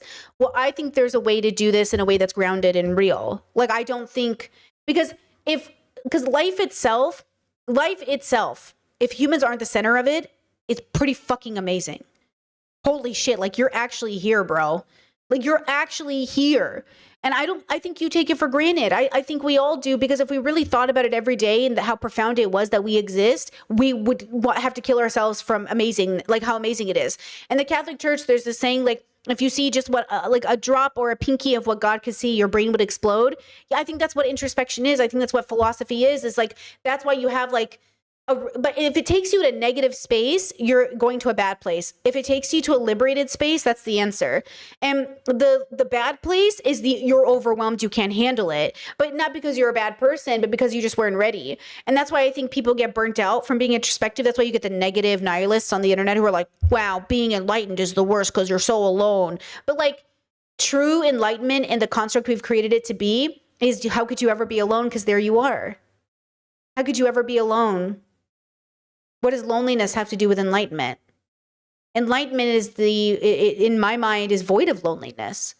Not to say that you're not a human who can't feel loneliness, but to say like before, I used to think if everybody in my inner circle died, I would have to kill myself. And then I was like, after my introspective journey, I was like, and after I really solidified it, because it didn't happen overnight. It was like a continuous, I'm still on the journey, right? Always.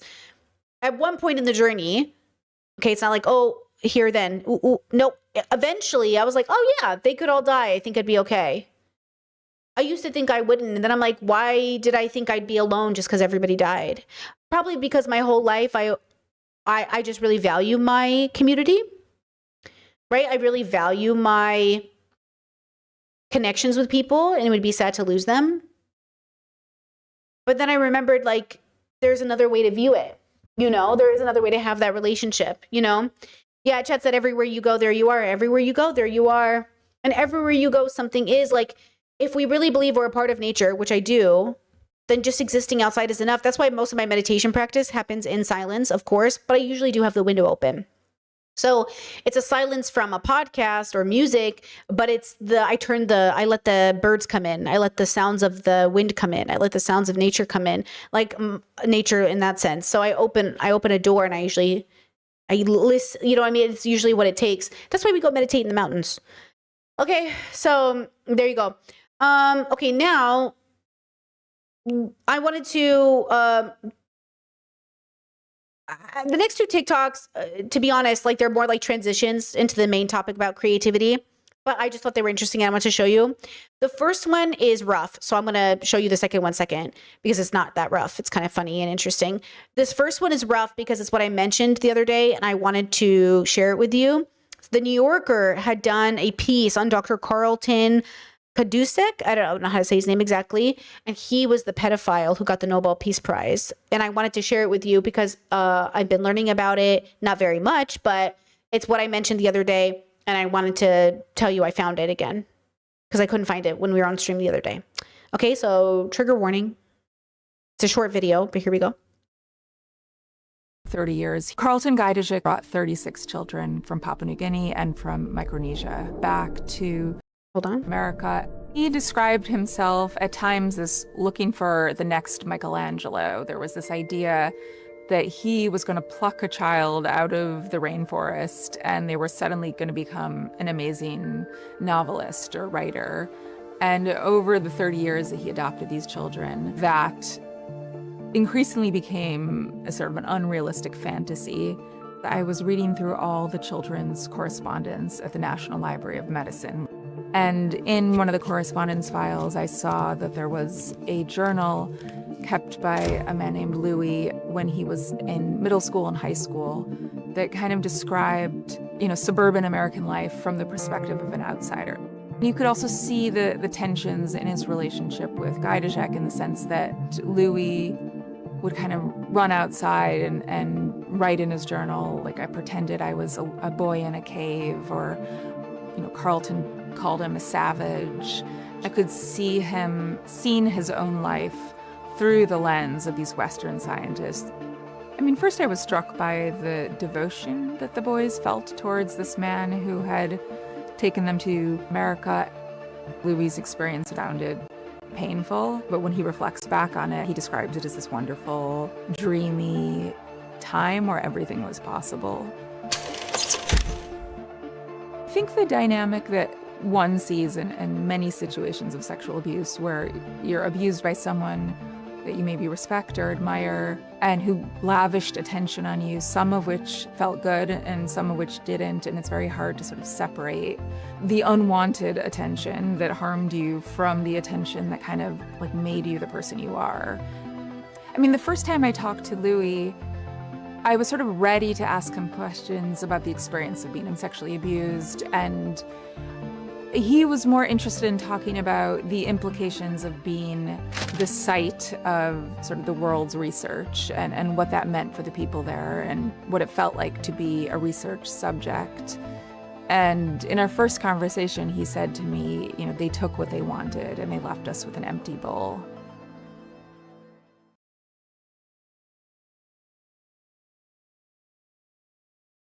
Damn.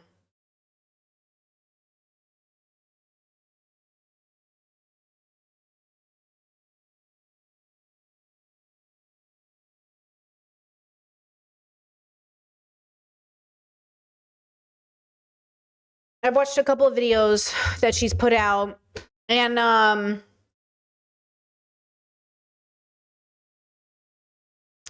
yeah, I think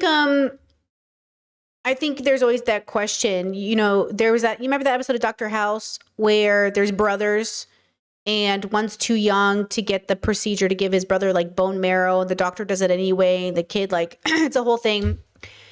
I think sometimes in the name of advancement, oftentimes in the name of advancement, it always comes at the suffering of the marginalized. And this is what we see when we know Black women were experimented on without anesthetics. This is what we see with just like the Nobel Peace Prize organization, like voting for each other and uplifting this man with Mother Teresa and her work in India. And we see this even with non-human animals when we talk about veganism, like the entitlement we have to experimenting on living creatures in the name of science or advancement.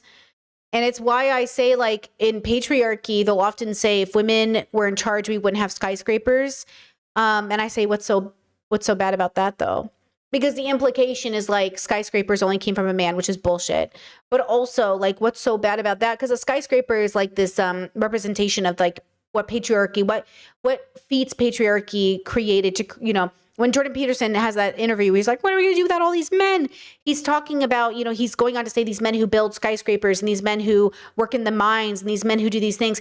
He romanticizes these men being abused by the system instead of liberating men out of the system that oppresses them. He goes, toxic masculinity, like what a disgusting thing to say about men who build society, instead of saying, why are these men dying hundreds at a time in these mines? Instead of saying, we need to get our boys, you know, away from these kidnappers. Instead of saying, we need to change Western philosophy and politics to be a global project of liberation. He wants men to feel liberated in their oppression, which is a very good tactic to use, which I think we see sort of here, which is like, let's not talk about the bad things that happened to me because look at all the good things that happen. This goes back to the Diane conversation with BoJack. Like, what was the point of all of this tragedy and abuse and suffering if I didn't become an author, if I didn't make art out of it? This moves us into this creative topic I want to talk about. Well, hold on, I have one more TikTok. But the reason I think creativity is sort of a double-edged sword is, and I think one of the reasons why some of the worst people you know get rewarded, quote, for their bad behavior, is because often what looks like creativity, and it sort of is also, it comes at the expense of so many marginalized people. So hold on, let me bring this up because I just remembered. I forgot to pull it up and I want to show it to you in a second. So this is the video. Hold on.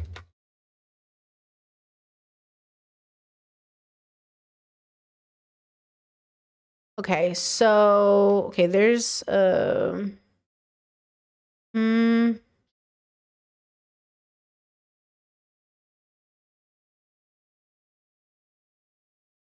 okay, we can use this as an example, and then I'll try to find a better video. Watch this video really fast. It's a weird transition, but stay with me here. Have you seen this guy? He's a debate bro. He's been on Jubilee recently. He debated Tim Pool. I recently put on a beanie making fun of Tim Pool on Jubilee, and that video ended up getting a lot of views on the internet. Tim Pool then went on known wife abuser Steven Crowder's show, and I gotta come clean, guys, Steven Crowder uncovered a deep, dark secret of mine. A couple of things. First off, most people watching at home had the same reaction when they saw that clip. He had one arm. Did he have a small hand? Legit, when I first saw this clip, I thought it was his shirt that I was supposed to be looking at, so I didn't even recognize that he's missing a hand. And I've seen this guy's TikTok so many times in my life, I never noticed. But the fact that this was even a big deal, who fucking cares? It's because this is the only thing these kinds of people have. Their character is so out of whack. The only thing they can attack in you is your mental health, is your disability, is the way you look, is your body. You know what I mean? It was a flipper. That's crazy. That left winger has a left wing. Wing, flipper, come on. Were there no black liberals there? Where were there, and if there were any, did they all have their hands?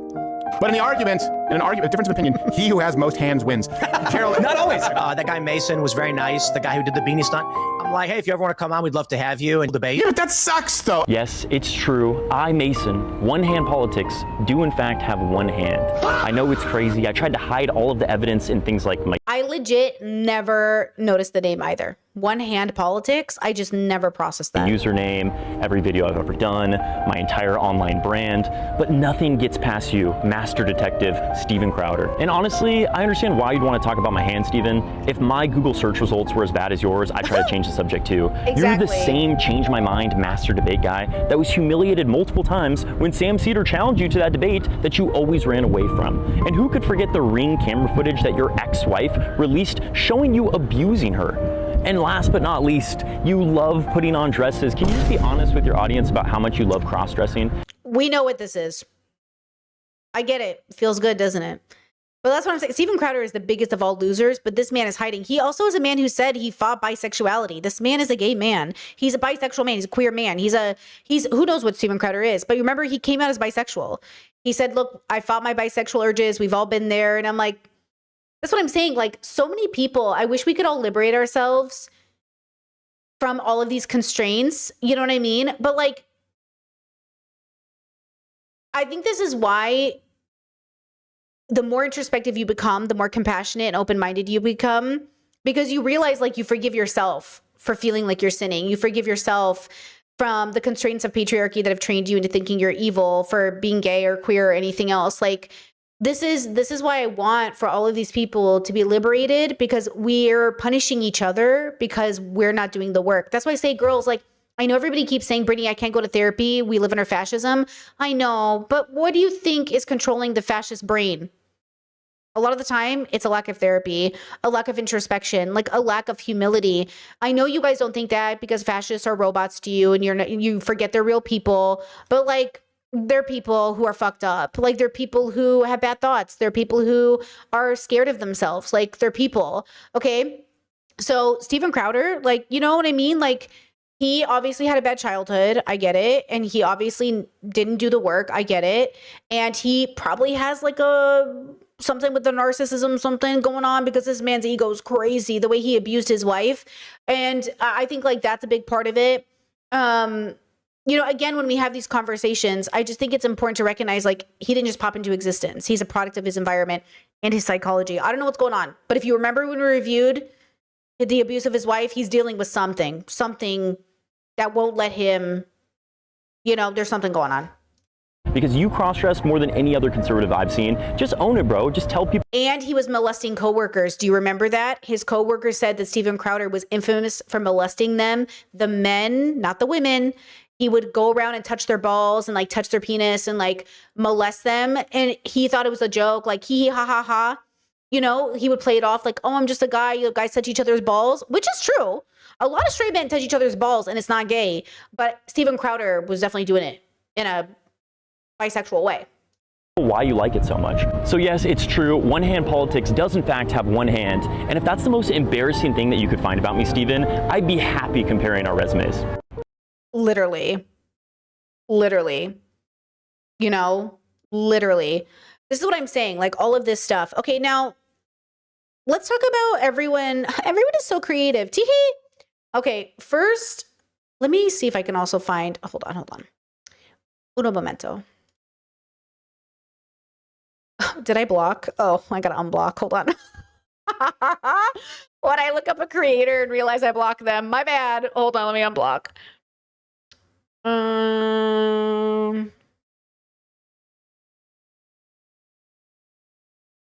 Okay. Okay. Okay.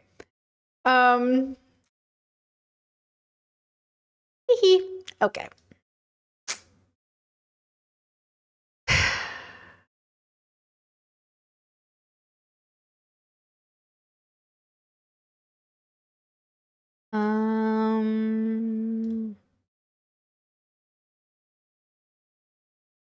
Okay, let's start here. This is not the creator I blocked. This is We Like Jade. Okay, so Jade Fox, you probably know. Let's start here. There is this discourse happening, okay? A discourse around creativity, and is anyone creative more? You've probably seen the videos, the YouTube videos, TikTok videos, shorts, like everybody's having this conversation. Like, is nobody creative anymore? And I want to talk about it because I want to say, I'm not sure that anybody ever was, but people always are. So let's watch Jade's TikTok and then we'll have a larger conversation. Harsh, but I'm gonna get off my chest and then I'm gonna go. I cannot stand the way that content creation and the normalization of content creation across all industries, across anyone who has ever held a phone in their hands. I hate how it has lowered the bar and redefined what creative actually is and what it looks like in a person. Because I feel like content creation has normalized the non-creative person posting more. And then that person thinks that they are a creative merely because they post. I do not agree that having a sick aesthetic simply by the camera angles that you choose, and that is it. You know what I mean? Like, it's not backed up by an interest or education in photography or cinematography or modeling. Like, it's not, there's no creative medium that you have learned this or that you've cultivated this aesthetic through. It's merely just posting. You know how to post a good photo. That's great. You know how to look hot. That's great. You know how to take a low exposure dinner vlog video. That's great. I'm not going to put you in the same category as that photographer, as that amazing writer, as that artist, the hairdresser. Like, I'm not going to put you in the same category as those people. And what bothers me about people who really, really want to do content creation, but I know, this is what I know, and that maybe they don't know this, but I know that they are not a creative person, is because they always have the same issues. Y'all always got problems. Oh, I'm afraid of talking on camera. Oh, I'm afraid of, I don't know what to say. Maybe it's because you don't actually have anything to say, and you know that you don't have a true purpose here. And I don't mean that to be rude. I don't mean that to be invalidating. What I mean is, I miss when artists took up the space in artist spaces. And I don't think that I think it's too vague. I think it's too wide. I think it's too big to say that content creation or the internet is merely an artist space. Like, I don't think that's not what I'm trying to say. What I'm trying to say is the language that we tend to see creative people use is now being co-opted by influencers. It's been co-opted by influencers. It's been co-opted by people who post things without a mission, without a narrative, without, like, girl, like, ho, why is you here? You know what I'm saying? Very that. Shout out to Flo Milli. And it's irritating because as someone who's been creating content for a very long time, and I do a bunch of different things. I've created content, I've created shows, I do stand up, I've hosted things, I do a lot of things, cultivated events, I've done a lot of things. People always ask me, Jade, how do I get comfortable talking online? Jade, how do I, start making content? Jade, how do I do this? And I'm tired of affirming y'all who have no actual purpose or reason for being here. Like, you cannot draw upon it yourself, is what I'm saying. Like, you could not tell me why you want to be here. Like, you cannot tell me what your passion is here. You can't tell me that. And so you're coming to me and you're asking me to affirm you in doing something that you know is meaningless because you don't have a meaning for it. And I'm not trying to make content creation this like hella deep thing, but I'm not gonna ignore the fact that it is for a lot of people. And so as we all are annoyed and we're rage baited every day on this damn app, I'm sensitive to the noise. And so do with that what you will. Okay, so lots to talk about. Look, I think there's something to be said about capitalism playing a huge role in the objectification of our art, the commodification of it. The reason everyone's so anti-AI is because it's stealing art from artists who work hard to create it and making worse art. We had this idea that robots would make our life easier by doing the things we didn't want to do, but it's actually now doing the things we wanted to be, like be a writer, be an artist, be a creative. So I do think that Jade isn't speaking to regular people who are just being creative in their homes. I think she's speaking to specifically the influencer who their whole focus is metrics, their whole focus is fame, their whole focus is money, right? So it's a little bit of this idea of like, have you sold out to be an artist, which we're going to talk about. I'm going to show you the different sides of people who focus on metrics versus the people that are creative and metrics and the people who aren't. Look, I am a creative. I'm a YouTuber. I'm a full-time creative. And the thing that I have always struggled with, probably because I'm autistic, maybe because I am a little bit of a hipster, I guess, is that I've always struggled to have a brand, like a real brand, like not a brand that this is a brand in of itself, but like a real brand. I'm going to show you examples, but like a brand that is gonna get me into the big league, because I just feel like it's so fucking fake. But, and I need this to be clear, the reason it feels fake is because I'm not chasing views or money.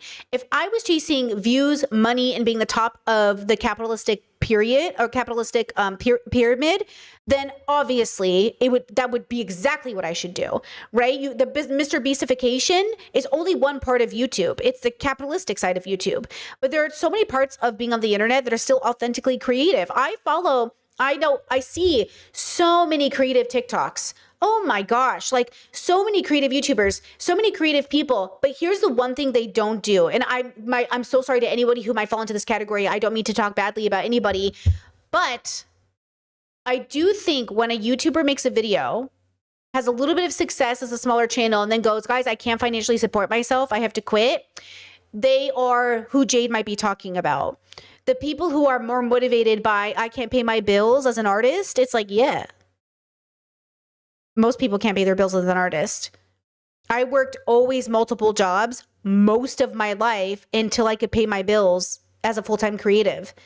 I never in my mind assumed, well, that's a lie. I did at one point in my younger years assumed I would go viral and I wouldn't have to worry about it. But obviously, as I got older, I learned that virality doesn't even matter. If you can't turn your 15 minutes into money, look what happened to Jules LeBron.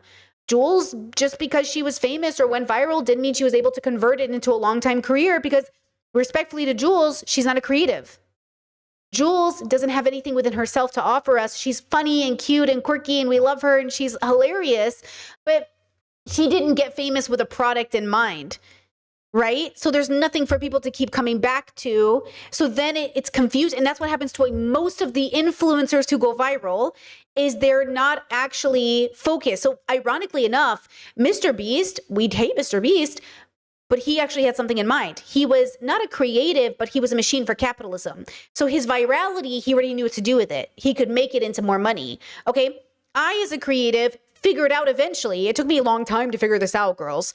I figured out eventually how to turn opportunities into longevity once I picked a category of content. So what I struggled with my whole life is, one, I didn't want to be an influencer in the sense that I didn't want to work with brands and push product. Ugh, not my interest, okay? What I wanted to be was a creative, a writer, a painter, a singer. Like I always wanted to be somebody who created something, but I had to sit with myself and really say, okay, Britt, what are we going to do? And I was like, okay, we're going to do philosophy. You guys know my story. I've made tons of videos on this.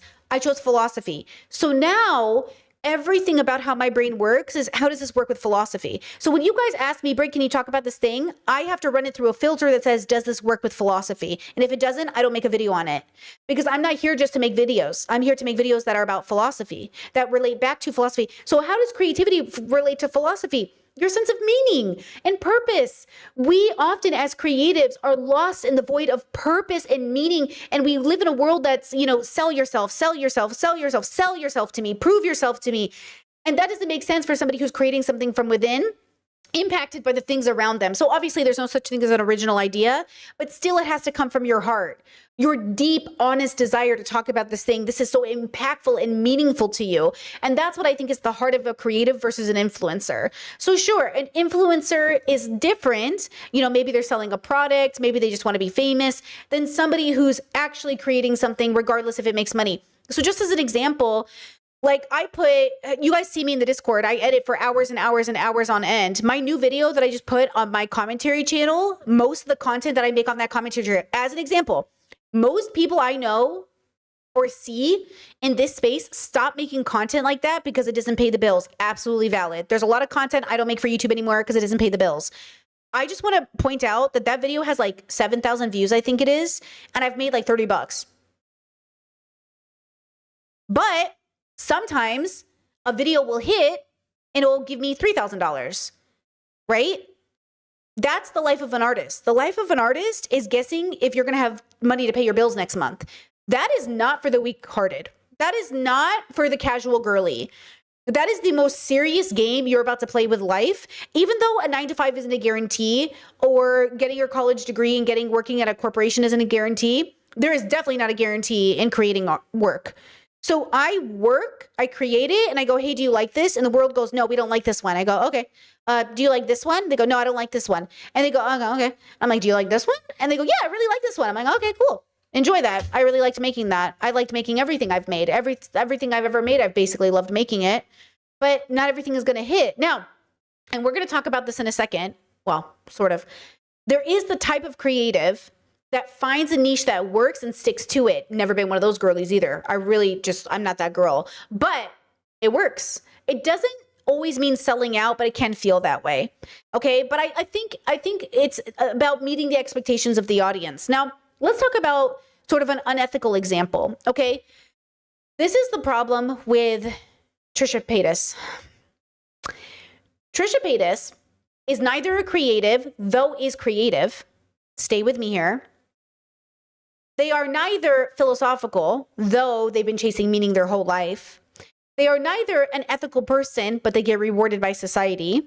Okay? They are a fantasy to people, which is why Trisha Paytas can get on the internet and do blackface and say slurs and be a bad person and engage in every toxic bubble on the internet and still get rewarded in every way you can think of. So this news just came out that Trisha Paytas is doing a deal with America's Got Talent. So here's the rundown. Okay, here's this example. Trisha Paytas, our queen of side quest, just had a full circle moment. She hosts. Note this, our queen of side quests, because that's what Trisha Paytas is. Trisha Paytas is very creative, but not a creative.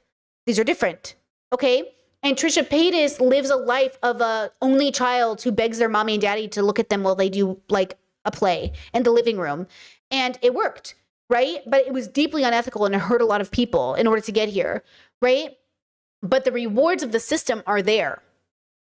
Okay, it is there. At the America's Got Talent First Live 14 years after. And I think the reason people love it is because they want to do this. They want to be the worst person in the world and still come out on top. They want to do whatever they want to do without any rules from society and still get rewarded. And Trisha is proof that it works. Auditioning on the show. Back in 2012, Trish auditioned for America's Got Talent during season 7. And her talent was speed talking over a beat. Every single summer when I turn on my TV, I'm watching HT thinking how should we be on. She's since explained that she originally wanted to sing the Star Spangled Banner, but the song hadn't been cleared in time, so she improvised. And somehow speed talking became her talent, which by the way came just 2 years after she appeared on Ellen for the same talent. Now she did end up getting all X's from the judges, but the audition did go on to become an iconic piece of Trisha Paytas lore. Fast forward 14 years and she's back. Except this time she wasn't a contestant. She was invited back to host the show's first ever TikTok live reaction show. She interviewed contestants as they came off stage, chatted with performers, spoke to the judges, and gave viewers a behind-the-scenes look at what was happening during the live show. Trisha posted on Instagram and even said that being back at AGT felt full circle and that the show will always be a fond memory for her 14 years ago and now. I just want to say, as a millennial, this is the dream. Trisha is living the millennial dream. That's why everyone's obsessed, because this was every millennial's dream in this bubble. If you're a millennial, your dream was to live the most outrageous life, to live free, to just do whatever you wanted, and then to be on a show, to be on MTV, to be on, Cribs, to be on name show here. Like, this was, oh my God, to be in the audience and have Justin Timberlake pick you. Like, I can't even tell you how much of Trisha Paytas is millennial lore. And younger people look at Trisha Paytas the way you would look at like an icon from the 60s. And they're like, oh my God, you were there. You were at like Studio 54. Like, oh my God. Like, and you have to remember, like, all these people were kind of shitty though. I remember I went through a huge Hemingway phase. Don't talk to me. And I have a thing for misogynistic men with beards. Okay, I don't want to talk about it. Anyways. So I went through a big Hemingway phase because he wrote, okay, to be fair, The Man in the Sea, which is a beautiful book. And I went on a road trip, and during one of my road trips, I went to the like places where these authors lived, or I went to, so I was in Montgomery, Alabama, and I was at the Fitzgerald house, Zelda Fitzgerald, okay, and they were all friends, and I was there in the museum. Her family's house got turned into a museum, and you could read letters from these people. Like, you could read their letters. First of all, they were definitely all fucking. Period. Second, it was amazing to see like Fitzgerald writing letters to Shirley Temple, or Zelda's parents' home being reworked, or Hemingway's handwriting on these letters. And then you kind of, I'm sitting there like, wow, this is so amazing. Like, these people were real, and this is such an impersonal part of them. And then you have the realization of like, bitch, that's you. That's just you. That's if your stupid journal got put on a display and you're dead and you're like, why are you reading my journal? That's like if Brittany Simon's family photos got put on display. And as stupid as that sounds, I would eat it the fuck up even now.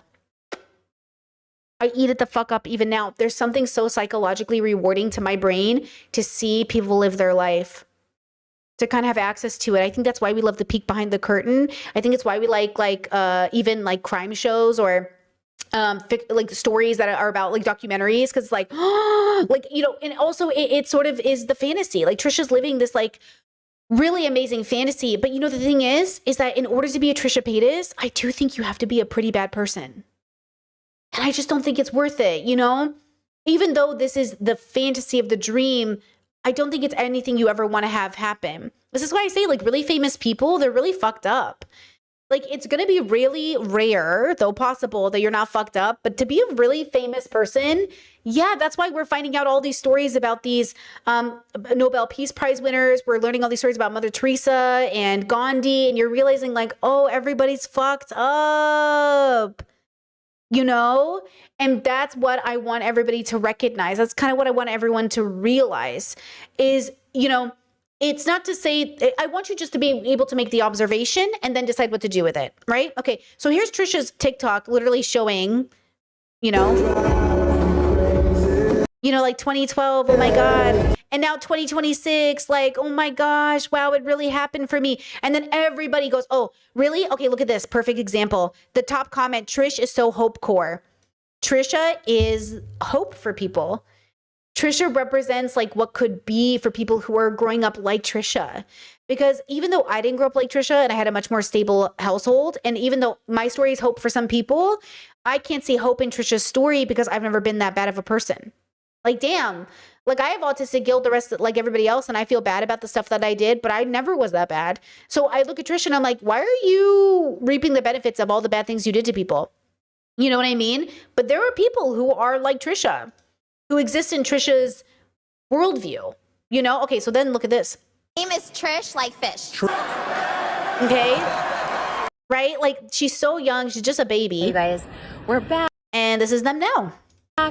Live tonight. I think I get to be on stage. I get to do something tonight, and I'm really excited. They're going to recap my interviews yesterday and see the show, and results are tonight. We get to see who goes through. I'm so excited. Look at that. The judges table. I feel like I'm at the Oscars. This is my Oscars. Look at that. And to be fair, I think for a lot of us, even though this might have looked like the goal, a lot of us, forgive me for saying this, kind of grew out of it. Like, I could not tell you at this stage in my life, this would be a nightmare to me, which is why I think, guys, I think I'm just that category of creative that is actually the shut-in. I'm actually the person who's like, I don't care. Like, do it, don't do it. I'm going to die. So like, I think I'm the shut-in creative, but I also think that's because I don't know how I'm supposed to stay creative if I'm always adhering to capitalism. Like, how am I supposed to be creative if I'm trying to win people's favor in Hollywood? Like, how am I supposed to make something if I'm always thinking about how other people are going to perceive it in a particular way, right? Okay, so let me see if I can bring this to you. I think it's this one. Okay, so look at this TikTok. The moment your work starts getting seen, you are not just creating anymore. You are now managing the experience of being perceived. This is why talented people who go into visibility become less decisive. And no one talks about this. Most people talk about, I want to be seen. I want my work to get eyes on it. I want to grow my business. But no one talks about the reality of when this actually happens to you and what this does to your actual work.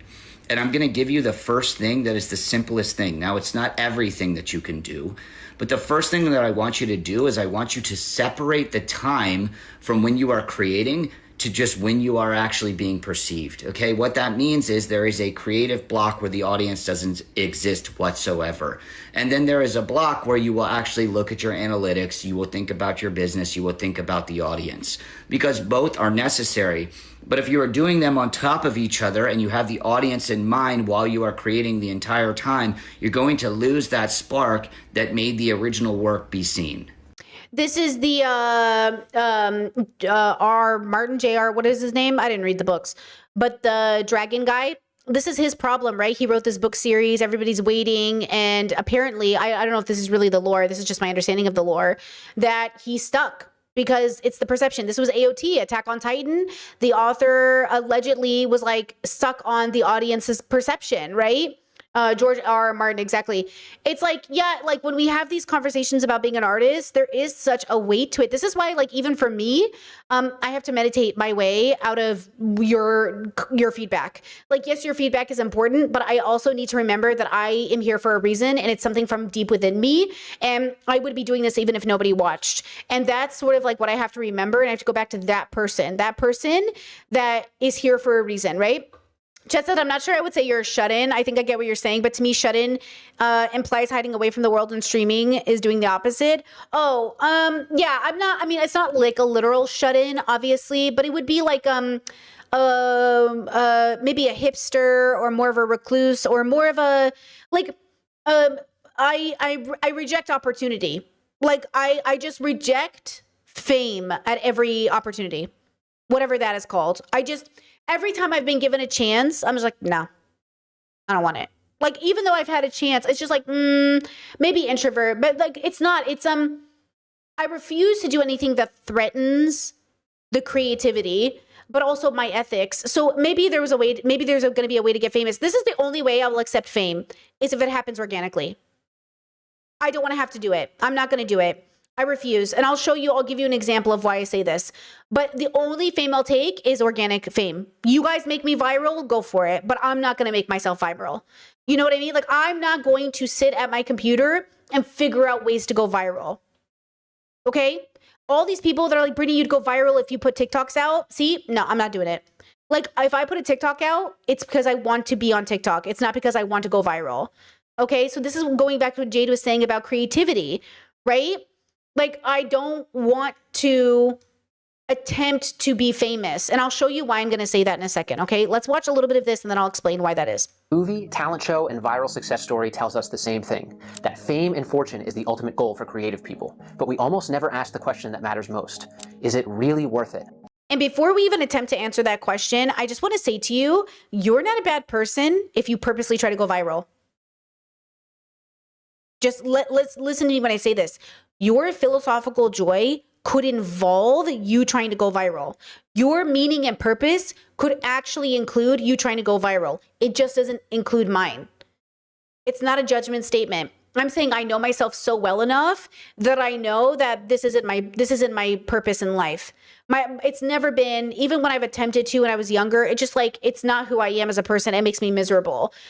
But that doesn't mean it's your misery. See how I'm not making a prescription? This is very important you hear this, because I know your brains will maybe hear, oh, Brittany's saying this is bad and I want to be like Brittany, or, oh yeah, she's right. Like we should make a judgment of these people. Don't make a judgment of these people unless the judgment is necessary because of the harm they're doing with their virality. But there is a type of person that could ethically attempt to go viral that isn't necessarily a bad person. In many cases, creative success breaks you. It rewires your mind, consumes your identity, and if you're not careful, turns your deepest vulnerabilities into public spectacle. Your emotions become someone else's entertainment. Your thoughts and ideas turn into products to be bought and sold as content. Working as a high-level creative person is pressure. You put a piece of yourself out there for people to judge, misinterpret, or just ignore entirely. This doesn't just happen to famous creative people. It can happen to anyone who takes their creative work seriously. Back in design school, I pulled all-nighters building prototypes, sanding until my hands cramped. And at first, that passion feels like freedom, but it can slowly turn into obsession and even self-exploitation. And that's the danger. Creative success doesn't always free you. Sometimes it traps you in ways you don't even notice. By the end of this video, you'll understand the real cost of creative ambition and how it can easily go too far. The higher you climb, the worse it gets. It's most obvious in live performance where the creative process happens in real time with nowhere to hide. Just look at Elvis, Amy Winehouse, or Michael Jackson. On the outside, we see the transformation, the plastic surgery, the addiction, and the stumbling on stage. But the damage on the inside is often far worse. And it's not just musicians. Any creative And the thing is the audience doesn't care because they're rich and famous. And so the audience goes, oh, I'll take on some psychological problems to be rich and famous. And I'm like, of course you would, because you don't know what it is. Like, of course you would think there was something here. Okay. Now look at this. Okay. So hold on. Let me make sure I transition this correctly. Okay, so we'll watch this here. Okay, so look at this. So this morning I was watching Colin and Samir. So, okay. Well, hold on. Wait, should I watch this first? Okay, let me show you this first, and then I'm going to explain to you the Metricy creative bubble. Okay, look at this. If you've ever felt resistance adding color, patterns, or certain objects to your home or wardrobe in the fear that it was too much, that resistance may have started with this essay. In 1908, an architect named Adolf Loos published an essay called Ornament and Crime, and his argument was that decoration was a sign of cultural backwardness. And quote, "Ornament does not heighten the joy in the life of any cultivated person." And this became one of the most influential texts in modernist design, and it helped feed the minimalism that we see today. But what I find fascinating is buried inside this essay, Loos describes the women and the craftspeople that he's dismissing. He writes about the Persian at his carpet, the Slovak woman embroidering her lace, and he calls these their holy hours. And he means this in a condescending way, like sympathy for the people who haven't evolved yet. But the term holy hours evokes ideas of devotion through creation, labor as prayer, the idea that ordinary objects deserve careful attention. So he accidentally highlighted the most beautiful defense of decoration while trying to eliminate it. So when we spend time decorating our journals, accessorizing our outfits, and adding artwork to our walls, we are keeping holy hours. And this is a deeply sacred and devotional way that we can spend our time. If you've ever I really like this idea, and I think it can be a spiritual practice. I think in order to get there, though, you have to reject overconsumption. So you can't just get there. You can't just say, oh, like, I want my walls filled with things because I have the sacred practice. do you, or are you just buying everything from Amazon? Like, do you have a sacred practice of making art, or do you have an identity in the art you're creating so you look cool on TikTok? Like, that's the part that's personal. That's why I say, like, being a creative for me is first and foremost intimate, personal, private. And then I have to decide which parts of that personal, private, and intimate experience I create in order to have a job, because I did turn my hobby into a job. I took something that was deeply personal to me, and I said, how do I make this into my job? Because it was the way that I was going to exist. So again, like, okay, so you guys have noticed I've been filling up my walls. When I first moved into this space, I remember I got a couple comments from people that were like, oh my God, living in your apartment would make me want to die. Like, it's so minimalist. It's not minimalist. It was a reflection of where we were in the moment as a couple, right? It was a reflection of the fact that we didn't have the money to invest, even as in something as simple as like frames to put things on the wall, because of where we were financially. It was a reflection of the struggle we were in. And also the end result of that is now that these walls are a reflection of the joy that we're in. We're in this position of privilege where we've now become debt free, and I have 20 extra bucks a week to spend on stuff. And it's more than enough to now put this art on my wall, which I've had for years, by the way, years. Okay. Now I can put them on the walls. I can buy flowers, which, by the way, were 60 euro. You know what I mean? Like 60 euro to put, to buy and to dry and to bring to life. You know what I'm saying? And so I understand, but because we're anti-consumerism, and because we're trying not to just buy things to buy things, and because we're trying to live debt free, and because of all these things, it means that we have to almost have a very intimate relationship with what we buy. We have to really think about the material and think about the choices and fall in love with the piece and think like, you know, really, does this make me spark joy? You know, and is this going to outlast? And even when we buy clothes, we think, okay, will this last at least 5 to 10 years? You know? So when we have these conversations, it took me a long time as somebody who used to buy, but girl, I love nothing more than spending money. I need you to understand this. I'm coming from a perspective of I love spending money. Nothing makes me feel better than spending money. You know what I mean? And so now I just get that hit in a different way. Like, especially as an example, during commentary week, it's the most stressful 3 days of my life. Okay. Every 2 weeks, every week and a half, I go into commentary week, which I just happened. I eat it as much as I want. I don't sleep, and I spend money. And I told my partner this time around, I was like, go spend money, buy me a burger. Vegan, of course, from our favorite burger place. I was like, go spend money. I need to spend money. And he'll go spend money. And like, look, I didn't even make that money back on that video yet, but we can afford it. We can afford to let me be artistic and not make the money back, because I make the money back in other ways through my other art, right? Through my other work. And it feels great, and it's within budget, and we still are debt free. You know what I mean? So what we've learned to do is understand what we need in that moment. What we need in that moment is not to cook dinner because I'm sitting at a computer for 15 hours straight. Like, I do not have time to go cook. I do not want to sit at the stove. I do not want you to cook my food. Buy me a burger. You know what I mean? I love spending money. I love buying flowers. I love putting art in the house, but I just don't want to do it, you know? Okay.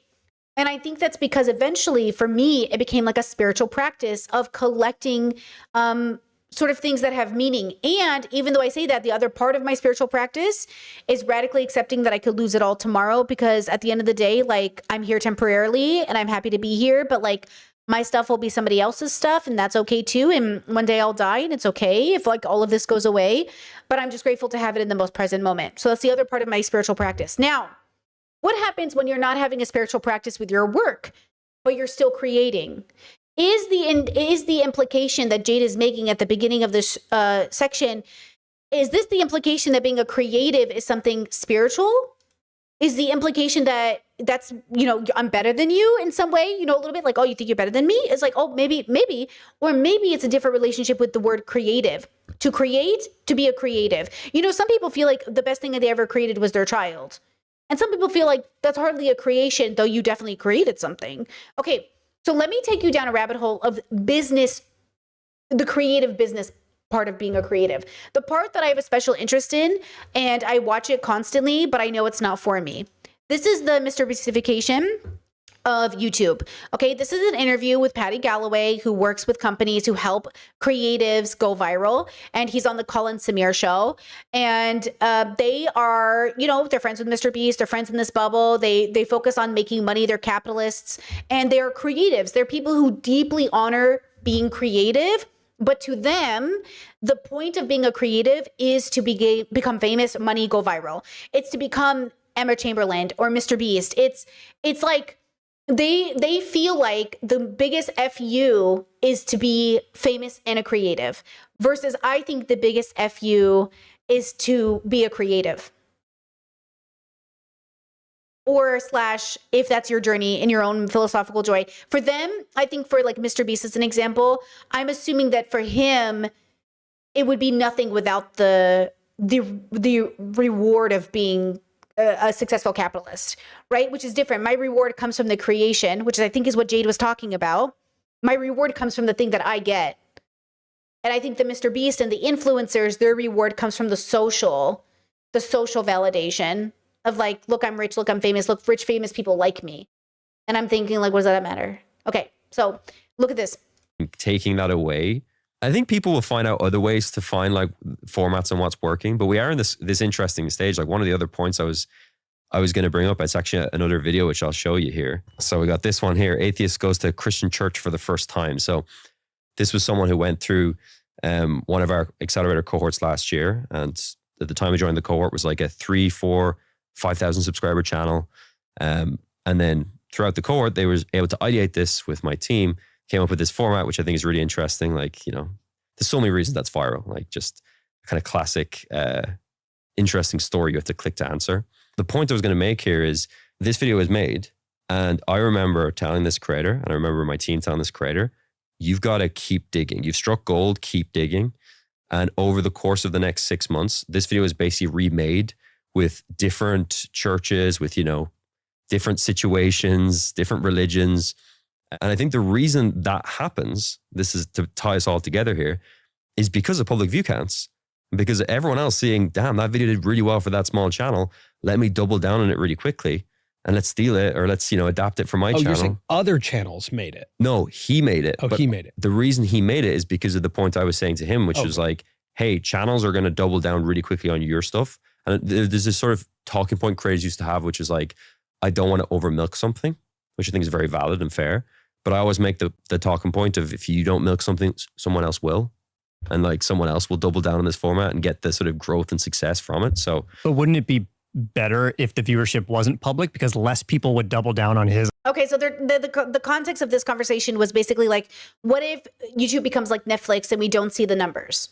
Okay, because do the numbers drive the traffic? But what he is talking about here that I think is important is a specific branding that's consistent. So one of the things I've always struggled with, and I eventually had to learn to let go of, was this idea that I needed a consistent format, because those do the best with the audience. And they do. A consistent thumbnail, a consistent vibe, a consistent opener and closer. And look, if I struck gold and I had, maybe figured it out early in my career, I think it could have made more sense for me. But I'm just not that person. I do think it's the neurodivergency, to be honest with you. And I think that also plays into how I know myself as a person. Like, I cannot pick a way to decorate my house. I cannot pick a style of clothing. I love everything.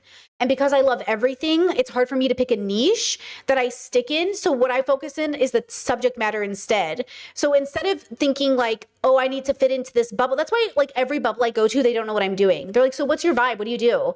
And I'm like, philosophy. They're like, what does that mean? Because I don't fit into the Alex O'Connor bubble. I don't fit into the debate bubble. I don't fit into this bubble. I don't fit into them, but I don't know how to without feeling like it's coming at my compromise. So what I did is I tried to figure out, well, how do I still make a living? And guys, I make enough money. You know what I'm saying? Like, I'm making enough money. If I made this money for the rest of my life, I'd be content. It's not the most money, but it's not the least money. It's a good money, and I get to kind of do it. And I think that's why people like behind the scenes, especially, they're like, how do you make so much money? I don't get it. And I'm like, I really love what I do. And I really accept that even if a video makes $50, I'm like, cool. Like, base. So like, I just get like, okay, like, yeah. And they're like, but I can't believe you put that much effort in for $50. So I was like, but sometimes it pays off. Like, sometimes it makes 50 and sometimes it makes 3,000. So fuck it. You know what I mean? Like, you just kind of wait for a big one to hit. And then you kind of save your money and then you kind of go, you know, you just kind of do that. So, I mean, that's every artist I know is you basically hope a good one hits, but you just keep making shit. And one day, you know, but also, you know, oh, Do Not Worry podcast. Let's go. Anthony, thank you for the 60-year-old flowers. Thank you. Thank you so much, Anthony. I appreciate that. Thank you. That's so funny. Do Not Worry podcast. Shout out to Anthony from Do Not Worry. Shut up. My little flower fund. Hello. Let's go. And I am buying them local from Croatia. I try to buy local. That's a big part of our money spending as well. Is we try to buy everything locally because, you know, it's hard to avoid fast fashion, all that stuff. But at least we're, you know, feeling the economy, I guess. But floral, like individual flower people here, I love them. You know, I just love buying flowers from them, you know. So I appreciate that, Anthony. Thank you so much. I think that's like a big part of like knowing what you're doing in the space. And it's so hard to know until you know. But I think like if you are driven, if it's something from in you, if you're really having a good time, yes, you can make it into a business, but you don't have to necessarily make it into a Mr. Beast business. You don't necessarily need to do that. But see what he said about this man in the church? So the format works. The format is really eye-catching. Like, oh, atheists visit Christian church. Oh, people are going to click on that. They're not even going to click for him. They're clicking for the concept of the experience this man is having. He's a vessel. He's a vessel for the audience to have the memory, which is different. Some people will watch a video of a person. Like I was telling my partner about FD Signifier the other day. I was like, FD is the guy. Like FD, he will put out a video. I mean, he really is the reason people watch. I'm telling you, I will watch a video about wrestling and I don't give a fuck about wrestling. But if FD's talking about it, tell me about wrestling, bro. I would never watch a video about wrestling. Never. Just, I don't give a fuck. Unless I'm going down a rabbit hole, a special interest, or a rabbit hole, not special interest. But, okay. But if FD is talking about it, I'll check it out. Okay. He has the je ne sais quoi. He has that thing that makes people want to watch. Like a lot of his videos, his side channels do so fucking well. It's ridiculous. But it's because he has a good reputation in the community. He's very good at what he does. I mean, he is educated. I think that plays a role in it. He's a dad. Like there's so much about who he is. Now, can I be honest with you? You know how I've been talking about like maybe I need to take more of a teacher relationship with my audience sometimes? FD is a dad. But I'm not a dad yet. But FD's older than me. You just wait, girl. 45-year-old Brittany?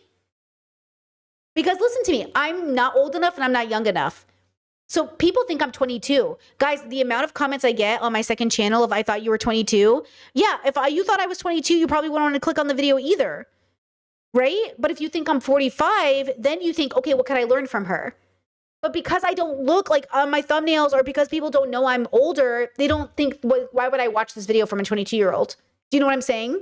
Okay. Idea. Yeah. And he still would get all the data that he needs to make the decision to make this again. He'd still have viewership. He'd have average view duration, click-through rate, all the things that we care about, returning subscribers versus new viewers. He'd still have all that data for himself. It might actually award originality more. Yeah. It would definitely create more originality. Yeah. Because I think it would play a lot into the audience's decision making. I actually Here's disagree. my pitch. Like personally, I won't click a video if it has too few views.